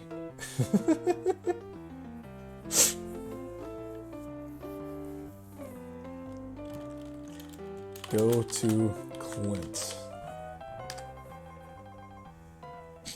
It's a flimsy lead, but it's a lead nonetheless. By which I mean, I have not been told any reason why this is a good place to go, but hey. You head to Clint and enter the building. Inside, you see several other people working inside. One of them looks at you and speaks to you in a low voice. Hello, my name is Gromit, he says. Gromit, what's your name?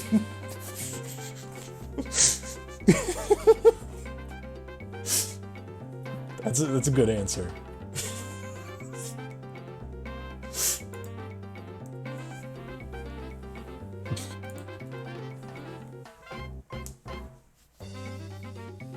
I'm okay with this, Mark. As long as Sadie appears somewhere.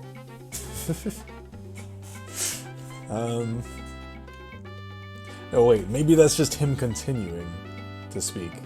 Hello, my name is Gromit. Gromit, what's your name? Like, that kind of thing. I don't know. Trying to make too much sense out of this can damage the frontal lobes.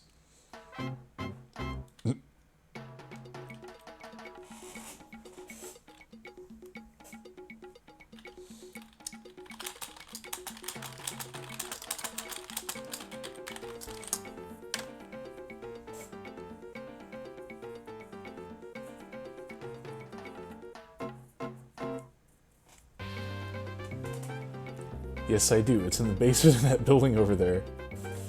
Okay, where is it? It's right above me. Wait. Okay, there's a building right above him with a basement. And that's where it is? Wait, is that where we are now?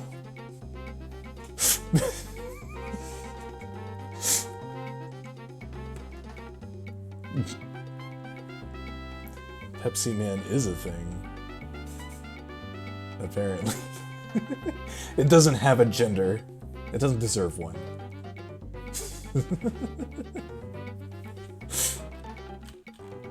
to the basement of the above building. Post haste. We must stop this man.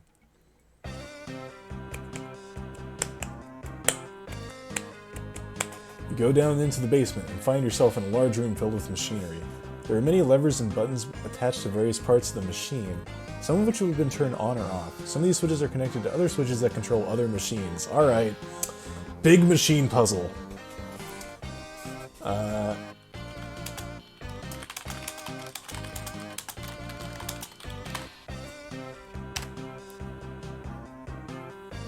Ask Kyle for help with big machine puzzle.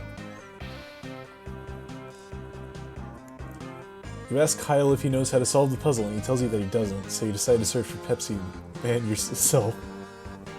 Pepsi something man! You shout as loud as possible. Huh? What? He responds. Pepsi something man?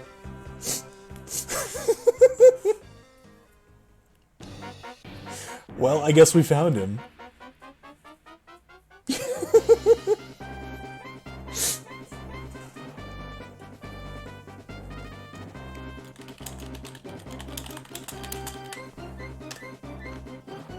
Let's just get right down to business. Stab Pepsi Man with the key. Fight time. Wait, what? You stab the key into the Pepsi Man and push it in until you hear a click. You pull out the key and see that it works. That was easy, you say. Yeah, it really wasn't, Kyle says. The heck?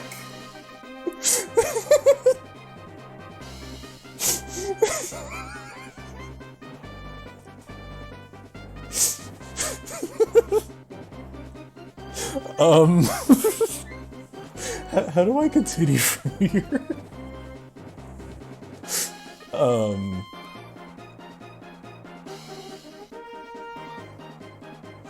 I'm sure the game knows what syntax that I need to continue, so I'm just gonna let it continue.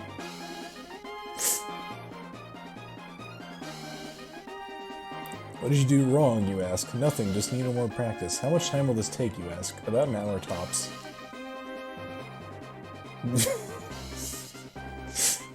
I guess he's solving puzzle? I don't even know.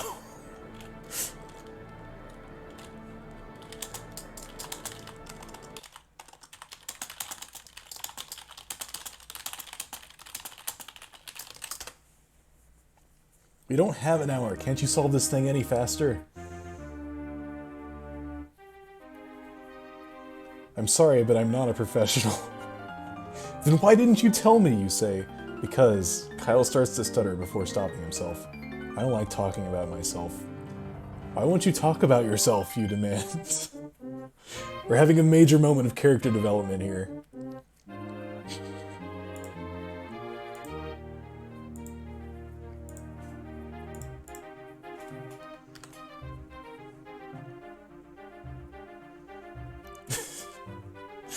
It really does, yeah.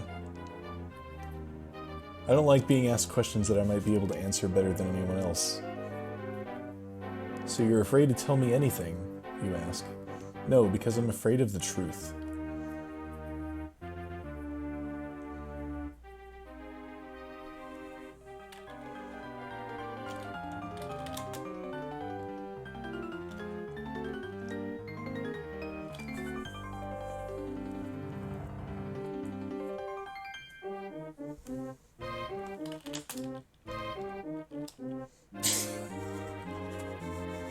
You can't handle the truth. He probably can't, that's why he's afraid of it.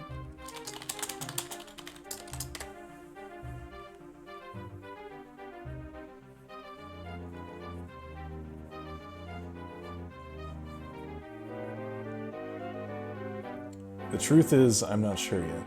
Is that all you want to tell me, you ask? Well, maybe not everything, but I'll try to keep it short.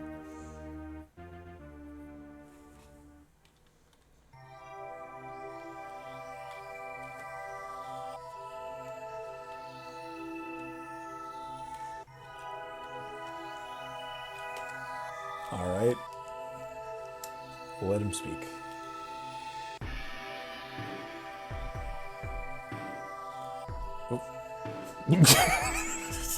Oh. Alright. This... Are you going to kill me now, you ask. Maybe, he replies. Good luck with that, you reply. Oh, I guess we're back to just joking around, I guess. So, probably. That totally sounds like an exchange that we would have, though. You leave the basement and head back up to your room where you check on Pepsi Man again.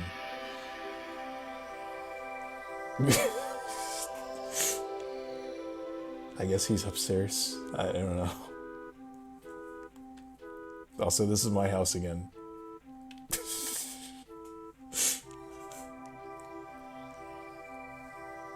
So AI Dungeon is secretly a block co-op stream with Kyle.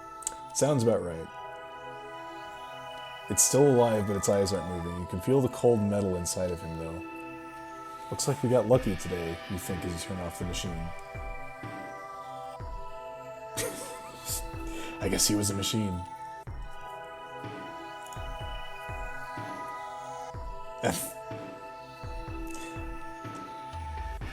Okay, first off, welcome to the stream, Mayo the Unyeeting. Second off, I don't really care, as long as it's not, like, super explicit, you know what I mean? Like, we have people just swear up and down and all over the place, it's not a big deal. Maybe try not to, like, extensively joke about drugs, though, I don't know. Mayo's and Mayo. Okay, gotcha.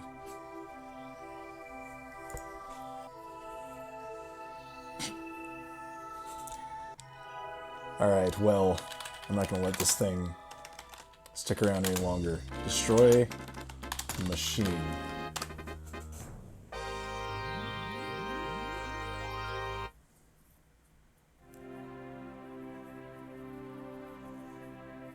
You grab the switch and twist it, which causes the door to open up. You walk in and find yourself staring at a large metal box. The lid flies off, revealing a small robot sitting inside. That doesn't... I guess that's the machine I'm supposed to destroy.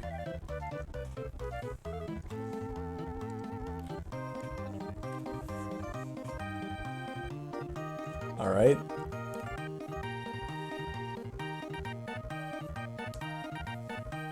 Looking art.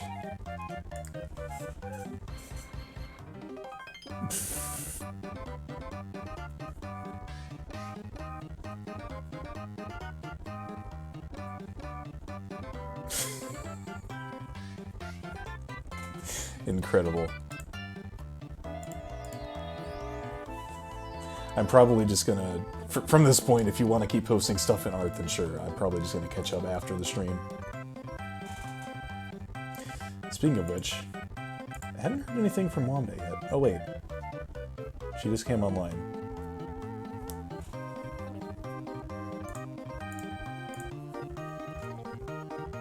Alright, anyway. Let's try to conclude this adventure, I think.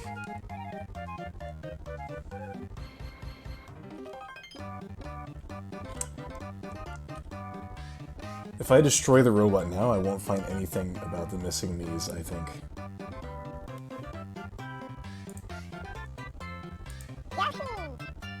Also, thank you for the follow, Mayo. I corrected myself.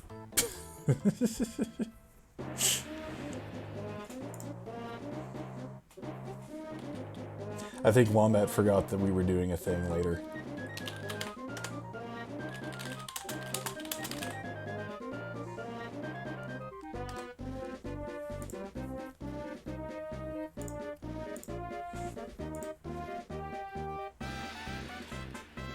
Okay. I'm just gonna try... Let's see what the robot has to say.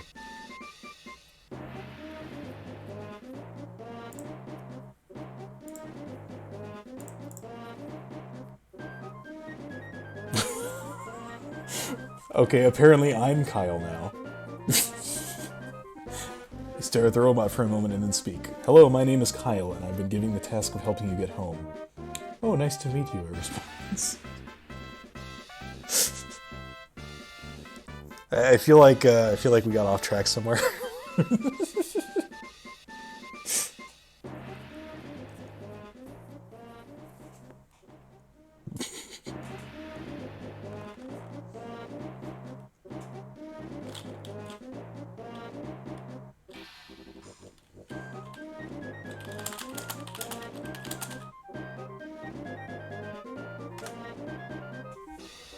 I honestly don't know how else to proceed. I think at this point it's just a lost cause trying to make sense of everything.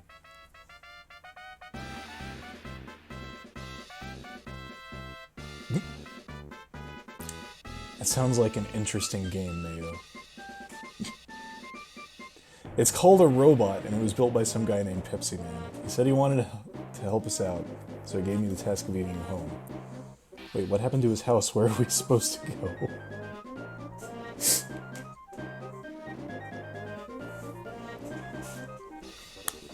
Yup.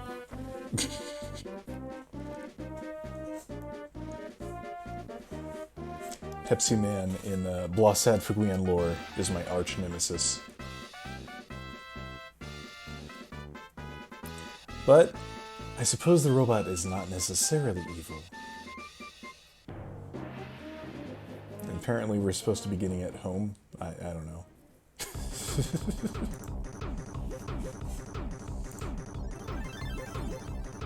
You know what? I feel compelled, all of a sudden.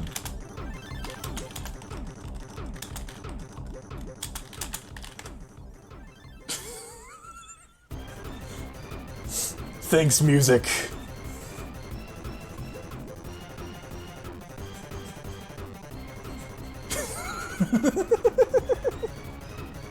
You stand next to the robot and began dancing with it. It seems very happy about this idea, but you decide to end things here. Perfect, alright. I'm glad we had that moment.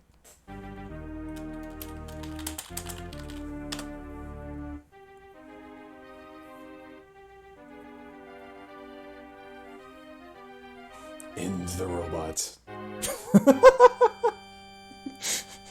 I don't know where I got this pistol, but I have it. You quickly pull out your pistol and shoot the robot, killing it instantly.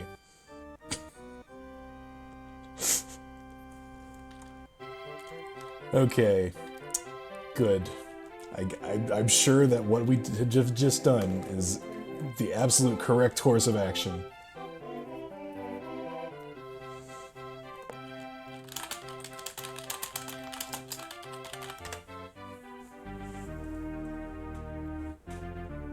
We still need to find Pepsi Man. You continue down the stairs and enter another room. This one has a lot more doors, but they're all locked. You look around and realize there isn't much else to do except wait. Eventually, you hear a loud noise outside. A truck crashed into the front gate. Oh, wow, alright. That came out of nowhere. Is it a Pepsi truck? It must be.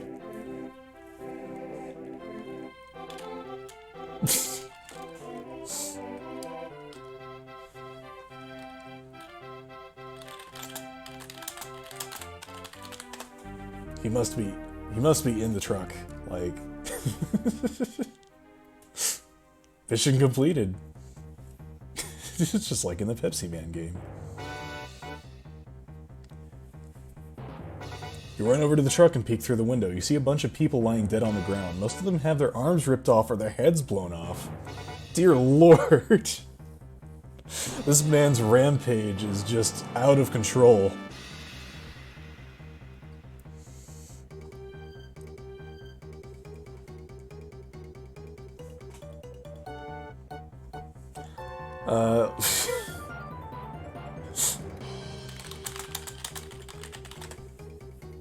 Any survivors?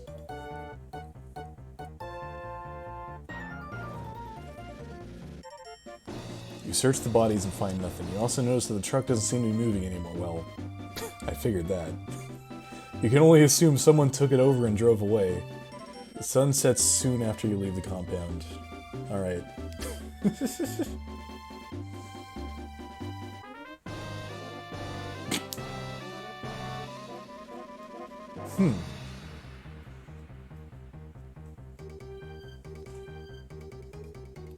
Honestly, I feel like that's worth a try.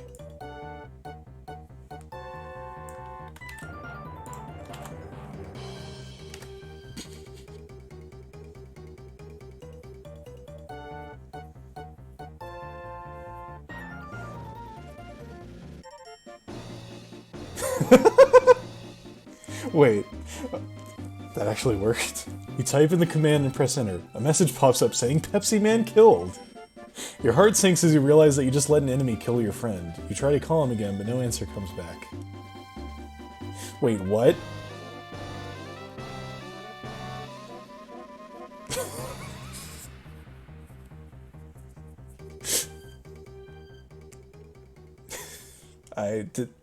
Did I win? Did he kill someone else? I don't understand.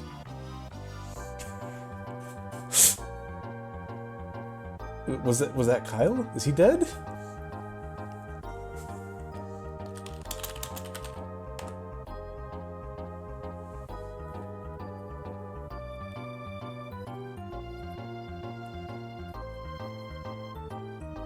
You head back to the main building where you see a man sitting alone in a corner. You approach him cautiously and ask if he knows anything about the truck. He tells you that he lives nearby, but says he hasn't seen anyone come or go from his house in days. Plot twist, Kyle was Pepsi Man. Oh dear lord. That would explain a lot, actually. Alright, have fun with IKEA game. Thanks for hanging out. I should probably reassure Wombat that, she has plenty of time.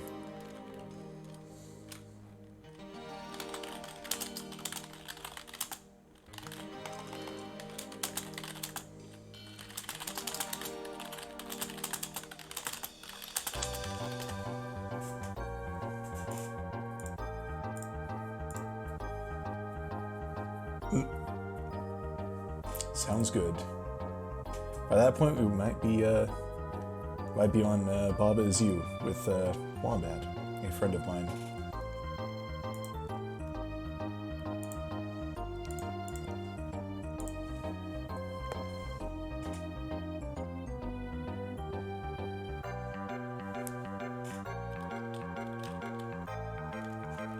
Now blow up the sun. Alright, we'll just casually blow up the sun, sure. Why not? Why not at this point? I guess we succeeded in our mission. It doesn't even matter anymore. Wait, what? You walk up to the man and fire several shots at his face?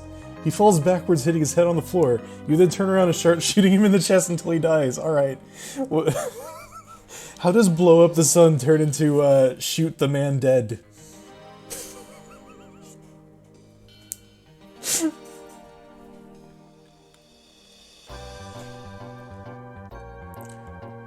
Okay.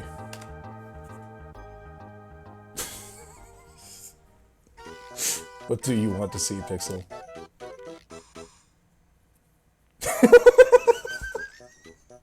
You finish blowing up the man's body and take your gun back. You wonder what you should do now. I'm sure this will have zero consequences.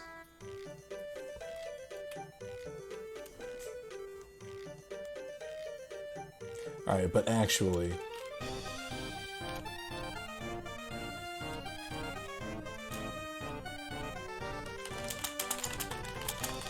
we still have me's who are missing.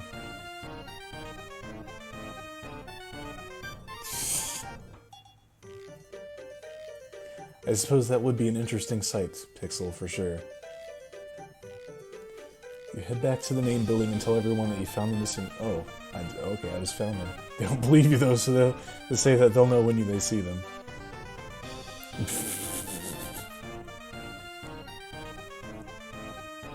Alright, okay, instead of looking for the me's, I go tell everyone that I found them, even though I didn't.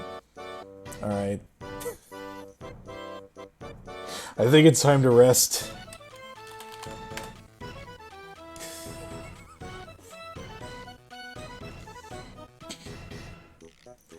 Well, thank you, Mayo. Okay, cool.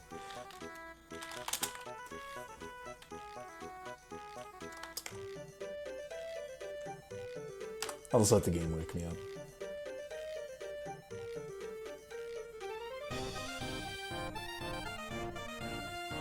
Huh.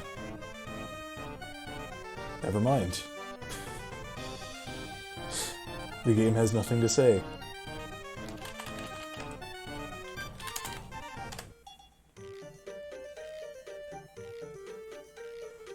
What happens if you type pure gibberish into the command thingy?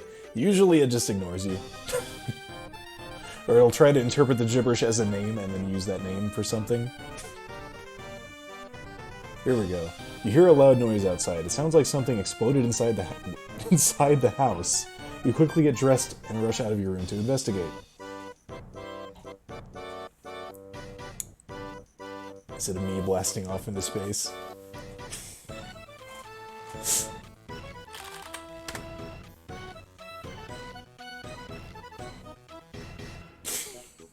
That's the noise I make as I run out of the room. You run outside and see smoke coming from the house. You think it might have been a bomb going off, but you're not sure since there isn't any damage to the ground or walls. No, it was just a smoke bomb. Alright.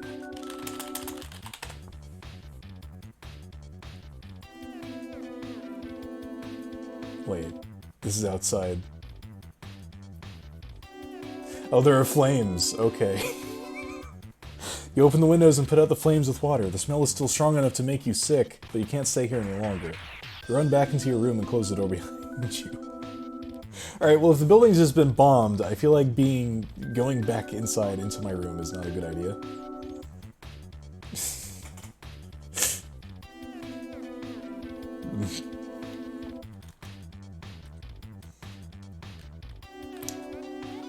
Get ye longshot.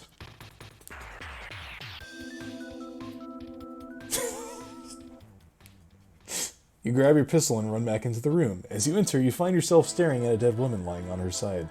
She has no eyes, nose, or mouth. Her skin looks grayish-white and she's completely lifeless. Was her face stolen? Is this the work of the Dark Lord? Suddenly Metopia. Alright.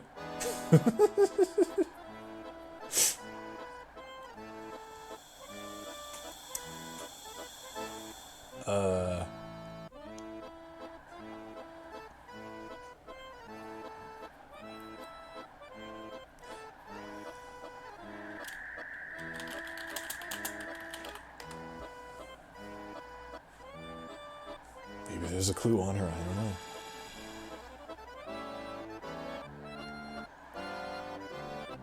You slowly approach the corpse and begin searching her body. You feel like you've seen this before, but you can't remember exactly where.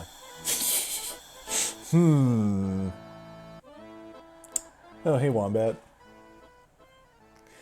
I mean, if you're too tired to stream, that's fine. Like, we can do something else. It's totally up to you. You slowly approach... Yeah, okay. After about an hour of looking through every inch of the woman's body, you realize that she doesn't belong here. Yeah, she doesn't belong in the house. That sounds about right. Alright. Yeah, I understand, Wombat. I'll probably have to find something else to stream, but... Or I guess we could just stream AI Dungeon for the rest of the night. I feel like some people wouldn't complain about that.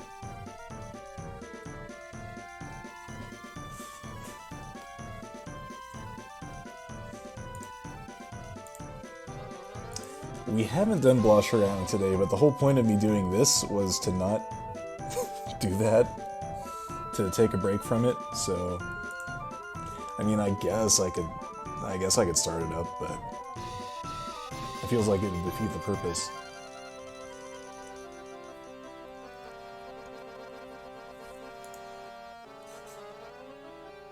Go kill Kefi again. Good idea.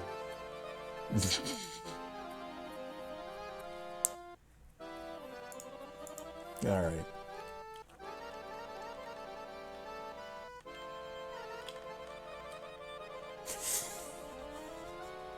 Also, don't read too deeply into my actions here.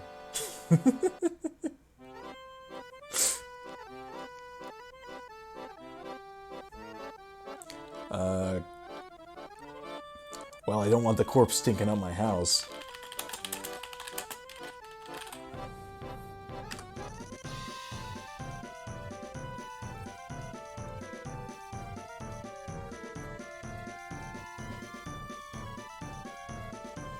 You decide to leave the woman's body outside and go back inside. You feel like you need a rest after all the excitement of finding the missing niece. Oh, I guess I did find them now. Okay. When you come back out, you notice that someone else has arrived at your front door.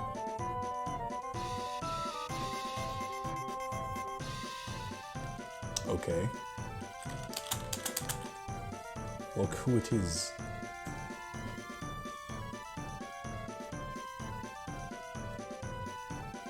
You turn around and see a young man standing in front of your door. He seems very nervous, but he smiles when he sees you. Hi, he says nervously. I was sent by my uncle to deliver some packages for me.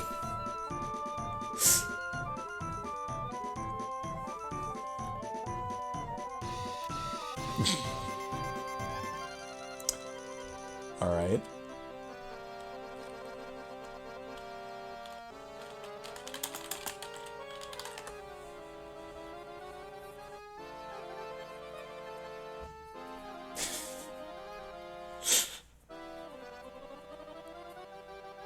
What? You take the packages and put them in a bag. You then walk over to the mailbox and wait patiently for Uncle Ed to return. When he does, you give him the bags full of packages. Thank you so much.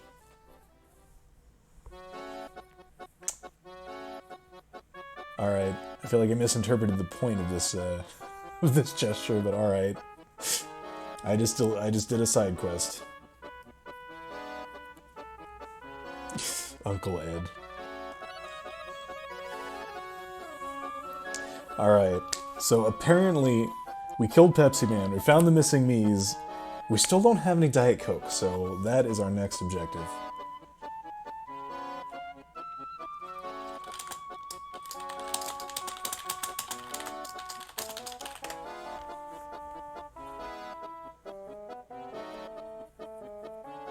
Before we go dropping any nukes on anything, we need to have ourselves an ice-cold, refreshing Diet Coke. Uncle Ed nods his head and says, yes, I do. You nod your head in agreement and say, well, then let's go. You both start walking towards the car. Suddenly, you stop and ask Uncle Ed if he has any Diet Coke. Again, because we just forgot what he said.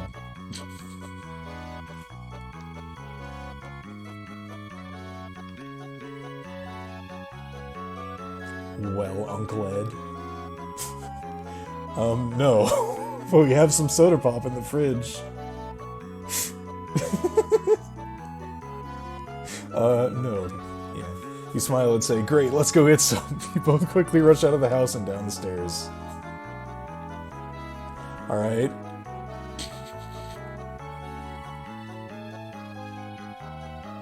I don't know whose house we're in or whose car or whatever, but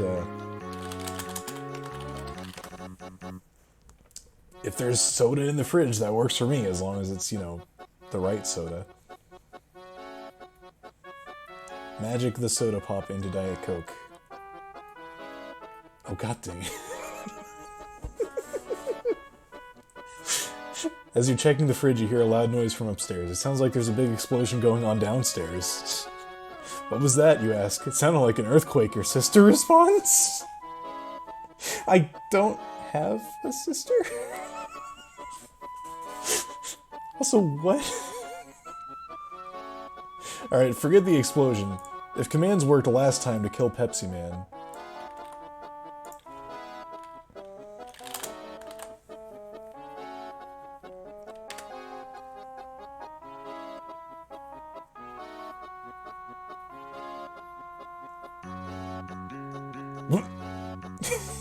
You type @S and press enter. The message box pops up with a random number between 1 through 64.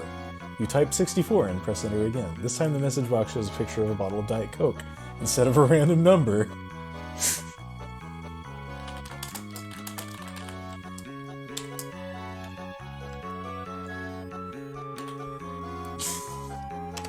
Type yes. Just yes, give me the Diet Coke, please. I need this. You type yes and press enter. A green light appears above the Diet Coke bottle. You open the fridge and grab one of the bottles. As you're opening it, you suddenly feel something hit your hand. Ouch, you yell as you pull away from the bottle. God dang it, what's keeping me from the Diet Coke now? likes your sister.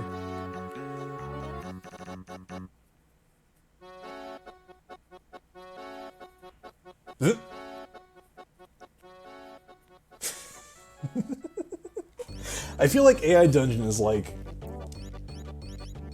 a dream in text adventure form. Like, that's kind of what it is. It just kind of follows dream logic the whole way through.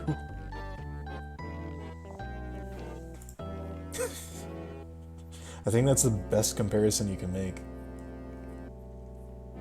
And then you can go lucid and just become a god if you want. Alright, but what happens?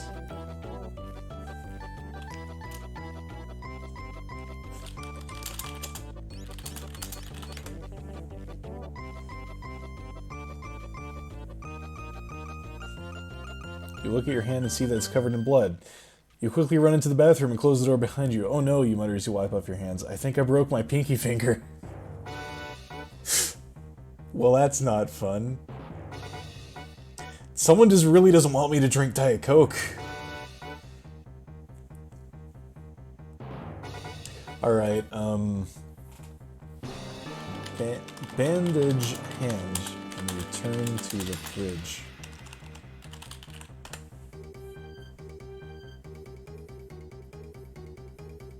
What happened to the music? Quickly grab a bandage and wrap it around your pinky finger. You return to the fridge and pick up another Diet Coke bottle. Here we go. Alright. Drink Diet Coke.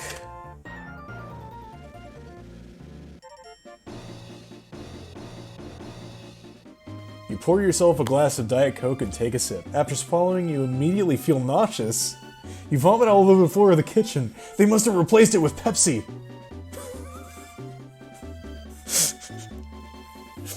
I think Pepsi Man didn't actually die.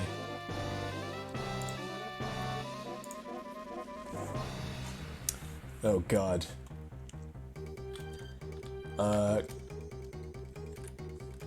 Use soda scope to examine the true identity of the Diet Coke. Because a soda scope is just a thing that I just have. You know, you gotta be sure that you can tell sodas apart. You quickly put the Diet Coke back in the fridge and use the soda scopes to scan through the room. You find nothing but empty cans of food. This is BS, you exclaim as you throw up on the floor again. Yeah, sounds about right.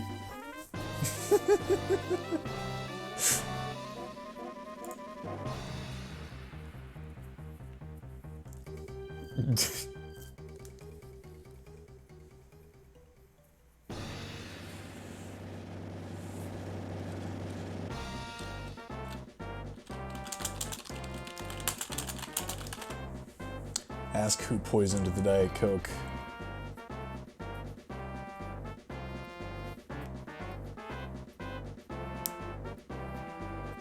You quickly head back to the kitchen and sit down at the table. You notice that your sister has left for work already. She must have been worried about you getting sick or something. Who did this? It must be my sister. I don't even have a sister. Something's fishy with this woman.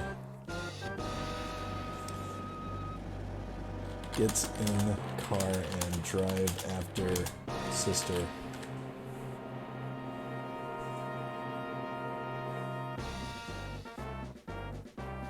Quickly hop into your car and start driving towards your sister's house.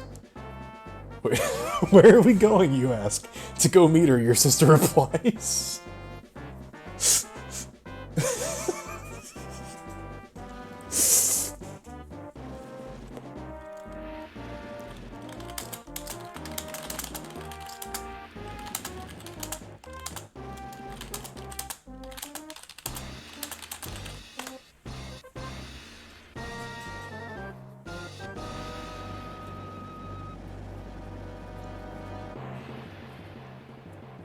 Quickly push your sister out of the way and into the front door of her house. What are you doing? Her mom asks. I'm meeting my sister, you reply. Why didn't you tell me? Her mother asks. Alright, that's not what I said at all, but...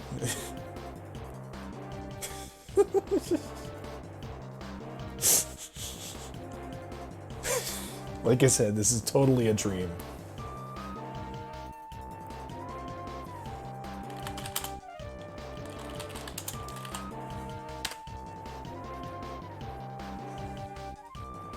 There you go, I feel like this is actually appropriate. Wait, what? You quickly slam the door shut and turn on the car's stereo. You begin blasting Metallica's Enter Sandman. The song seems to help you focus. Alright, let's do this! You shout as you fire several missiles at your sister's house.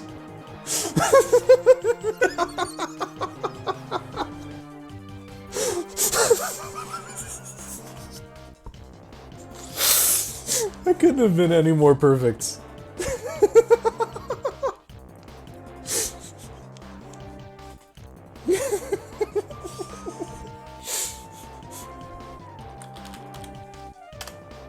Kaboom. Take my hand, we're off to Never Never Land. The first missile hits the ground near your sister's house. The second one lands right next to her car. Both missiles explode with a loud explosion. Your sister screams and runs from the scene while you stand there in shock. It worked! Oh god, are we about to start World War III?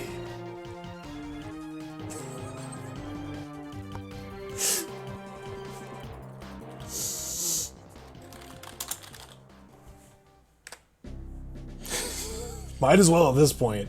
Like, I'm angry about this Diet Coke.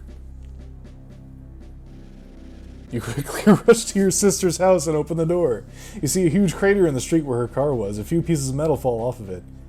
That wasn't so bad, you think, as you walk inside your sister's house, which was also decimated by the explosion.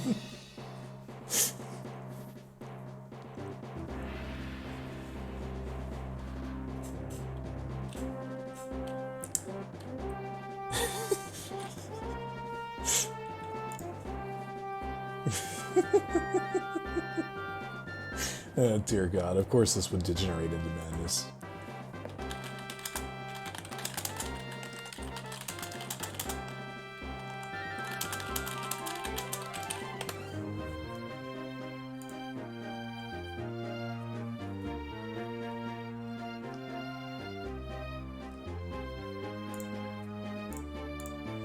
You look around the rubble of your sister's house and find a bunch of empty cans. You also notice some pills scattered around the area.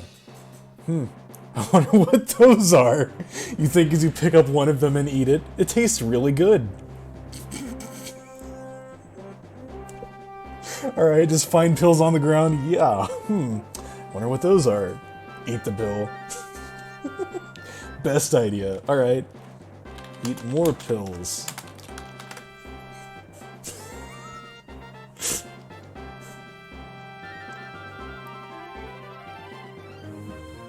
This is the best idea.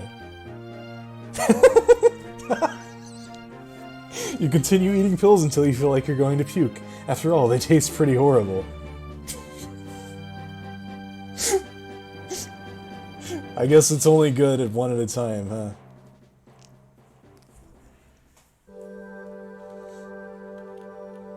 Alright, let's try nuking Antarctica.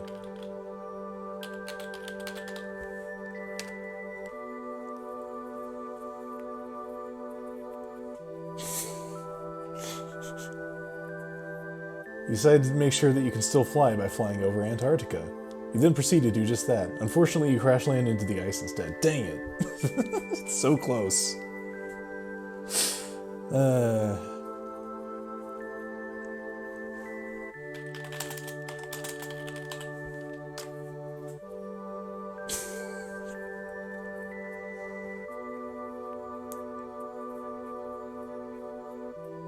You collapse onto the floor, and suddenly you hear a voice in your head. Oh no, what did you do? Did you kill yourself? Oh god, please forgive me.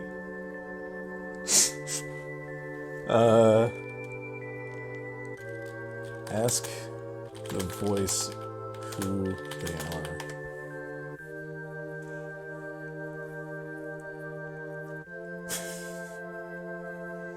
Who are you, you ask. My name is Dendron, he replies. Dendron, who are you? You say in confusion. I am the god of shadows. Of course you will know me if you follow my teachings. What? Suddenly I'm being contacted by a god of shadows?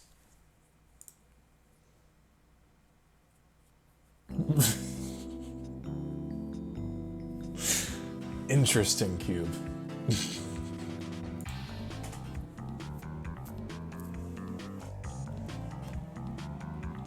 Alright then.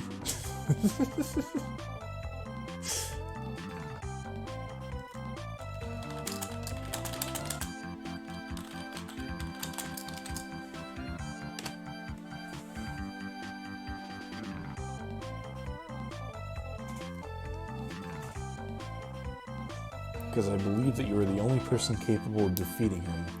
If not, then we shall meet again soon. What does he mean by us? Are you talking about us?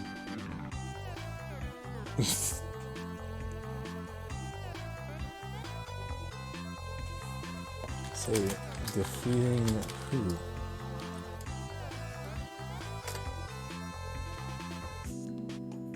It's Pepsi Man, isn't it?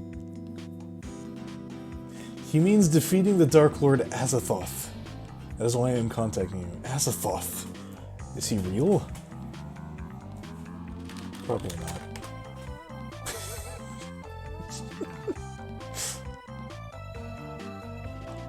No, but he is very powerful. He's been controlling the world for centuries now. How do you know this?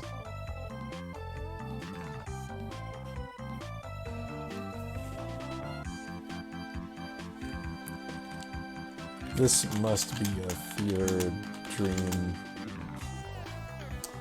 brought about by overdosing on pills. That's the only explanation.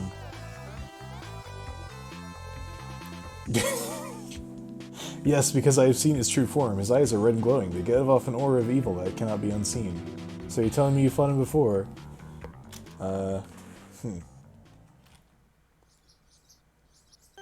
Consume ice.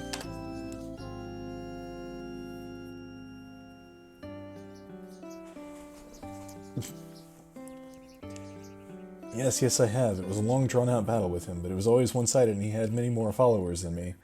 But how could you possibly defeat such a being? How could you even hope to stop him from destroying the world? Alright, the AI is just ignoring me now.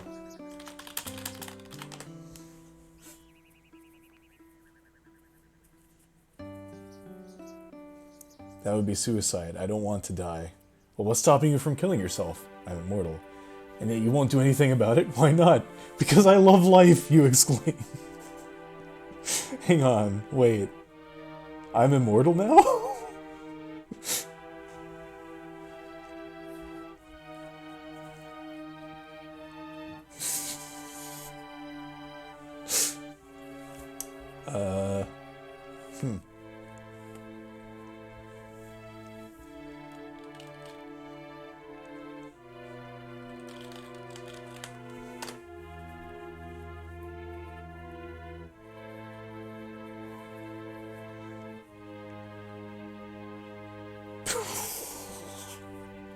What? Oh really? Well, maybe you should try something else first, like eating a human or two. A human? No, I can't eat humans. They'd turn me into some sort of monster and I wouldn't like that.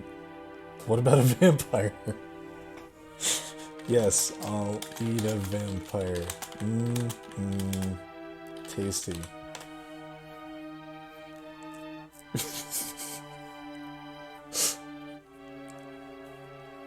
You'll eat a vampire? A vampire? What the hell kind of creature are you going to become when you bite someone's neck? It doesn't matter. The point is, I want to kill Azathoth.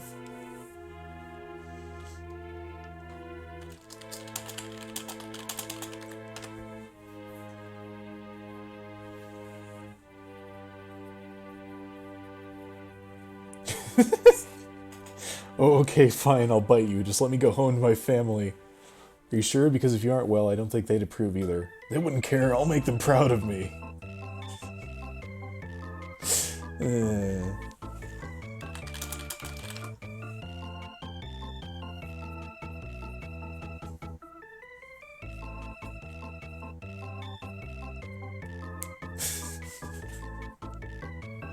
Alright, I'll bite you. Let me go home to my family. Goodbye then. The next day you awaken in your bed at the inn. Your mother is there holding a tray of food. She looks so happy to see you.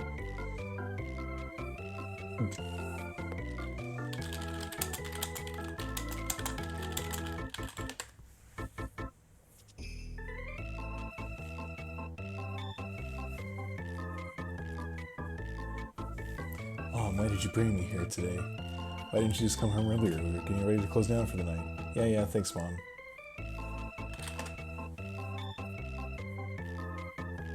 Will it respond to this?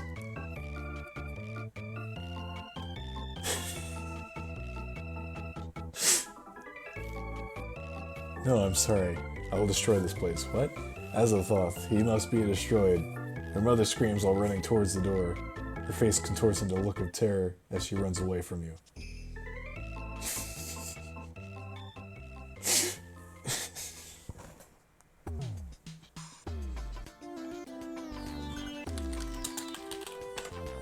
Kill Justa.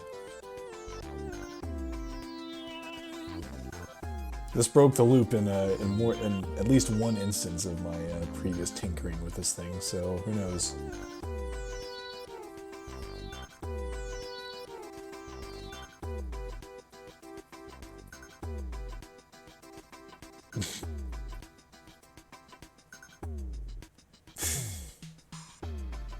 Yeah, clearly not.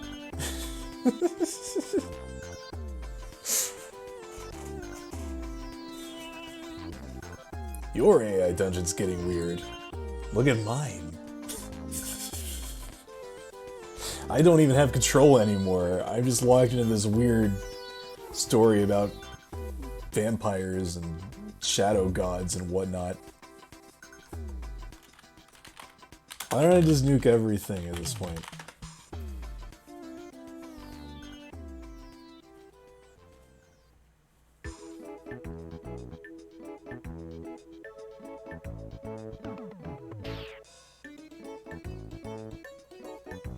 Now then, I guess we're done with our little experiment. Good night, everyone. Well, what was that? Nothing, it's nothing. Good luck with that.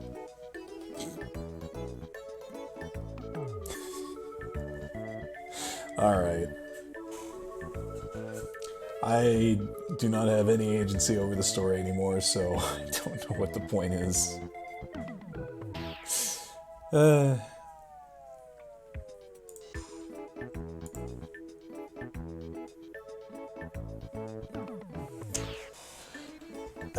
Well, that was fun while it lasted, but then it just kind of degenerated into nothing, so...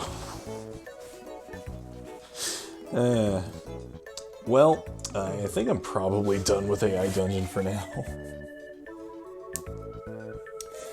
I just need to figure out what the heck else I could stream tonight. Because I didn't have any backup plans, of course, because I'm intelligent.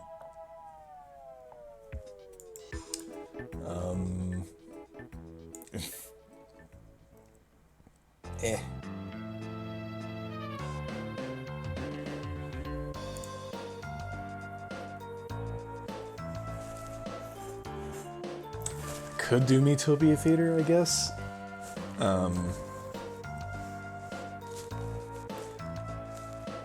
I'm just still kind of stuck grinding for the dragon. I never actually did any grinding because the prospect of grinding just drove me away from the idea.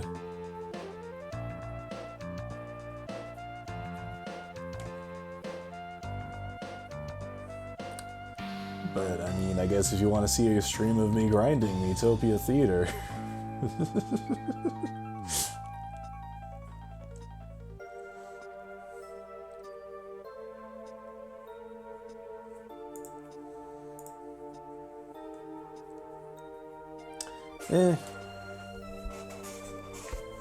Then again... to be honest... This AI dungeon kind of took a lot out of me. Like, I'm actually exhausted right now. Maybe I should just call it early for tonight.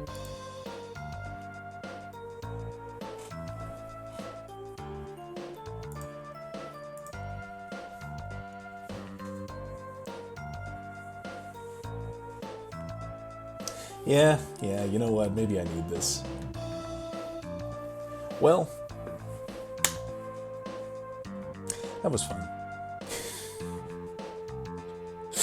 I got to try something new. Got to take a break from Tomodachi Life.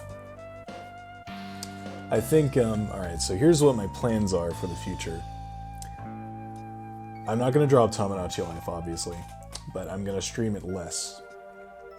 I'm thinking Sundays and Wednesdays, and then Mondays and Tuesdays I'm going to be doing something different for the first section, so like a random game that I want to stream, or a mini-series that I'm doing, like Super Pokemon Eevee Edition, for instance. I can continue that game, and you know, that way I have an excuse to continue some of these games that I keep starting and never finishing. Maybe I can even get some extra playtime of Pokemon Super Mystery Dungeon in there as well. I'll keep you guys posted, but regardless, the schedule will stay more or less the same, except for Mondays and Tuesdays, which, you know, the beginning stream will be different. But I'll keep everyone posted.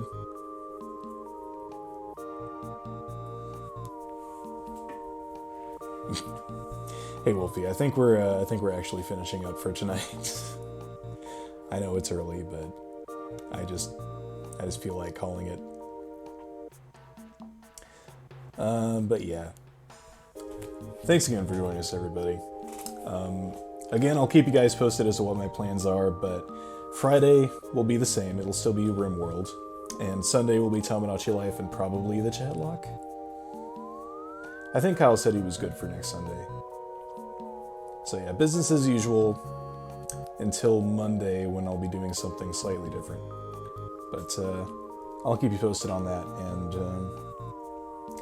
be sure to follow if you haven't already.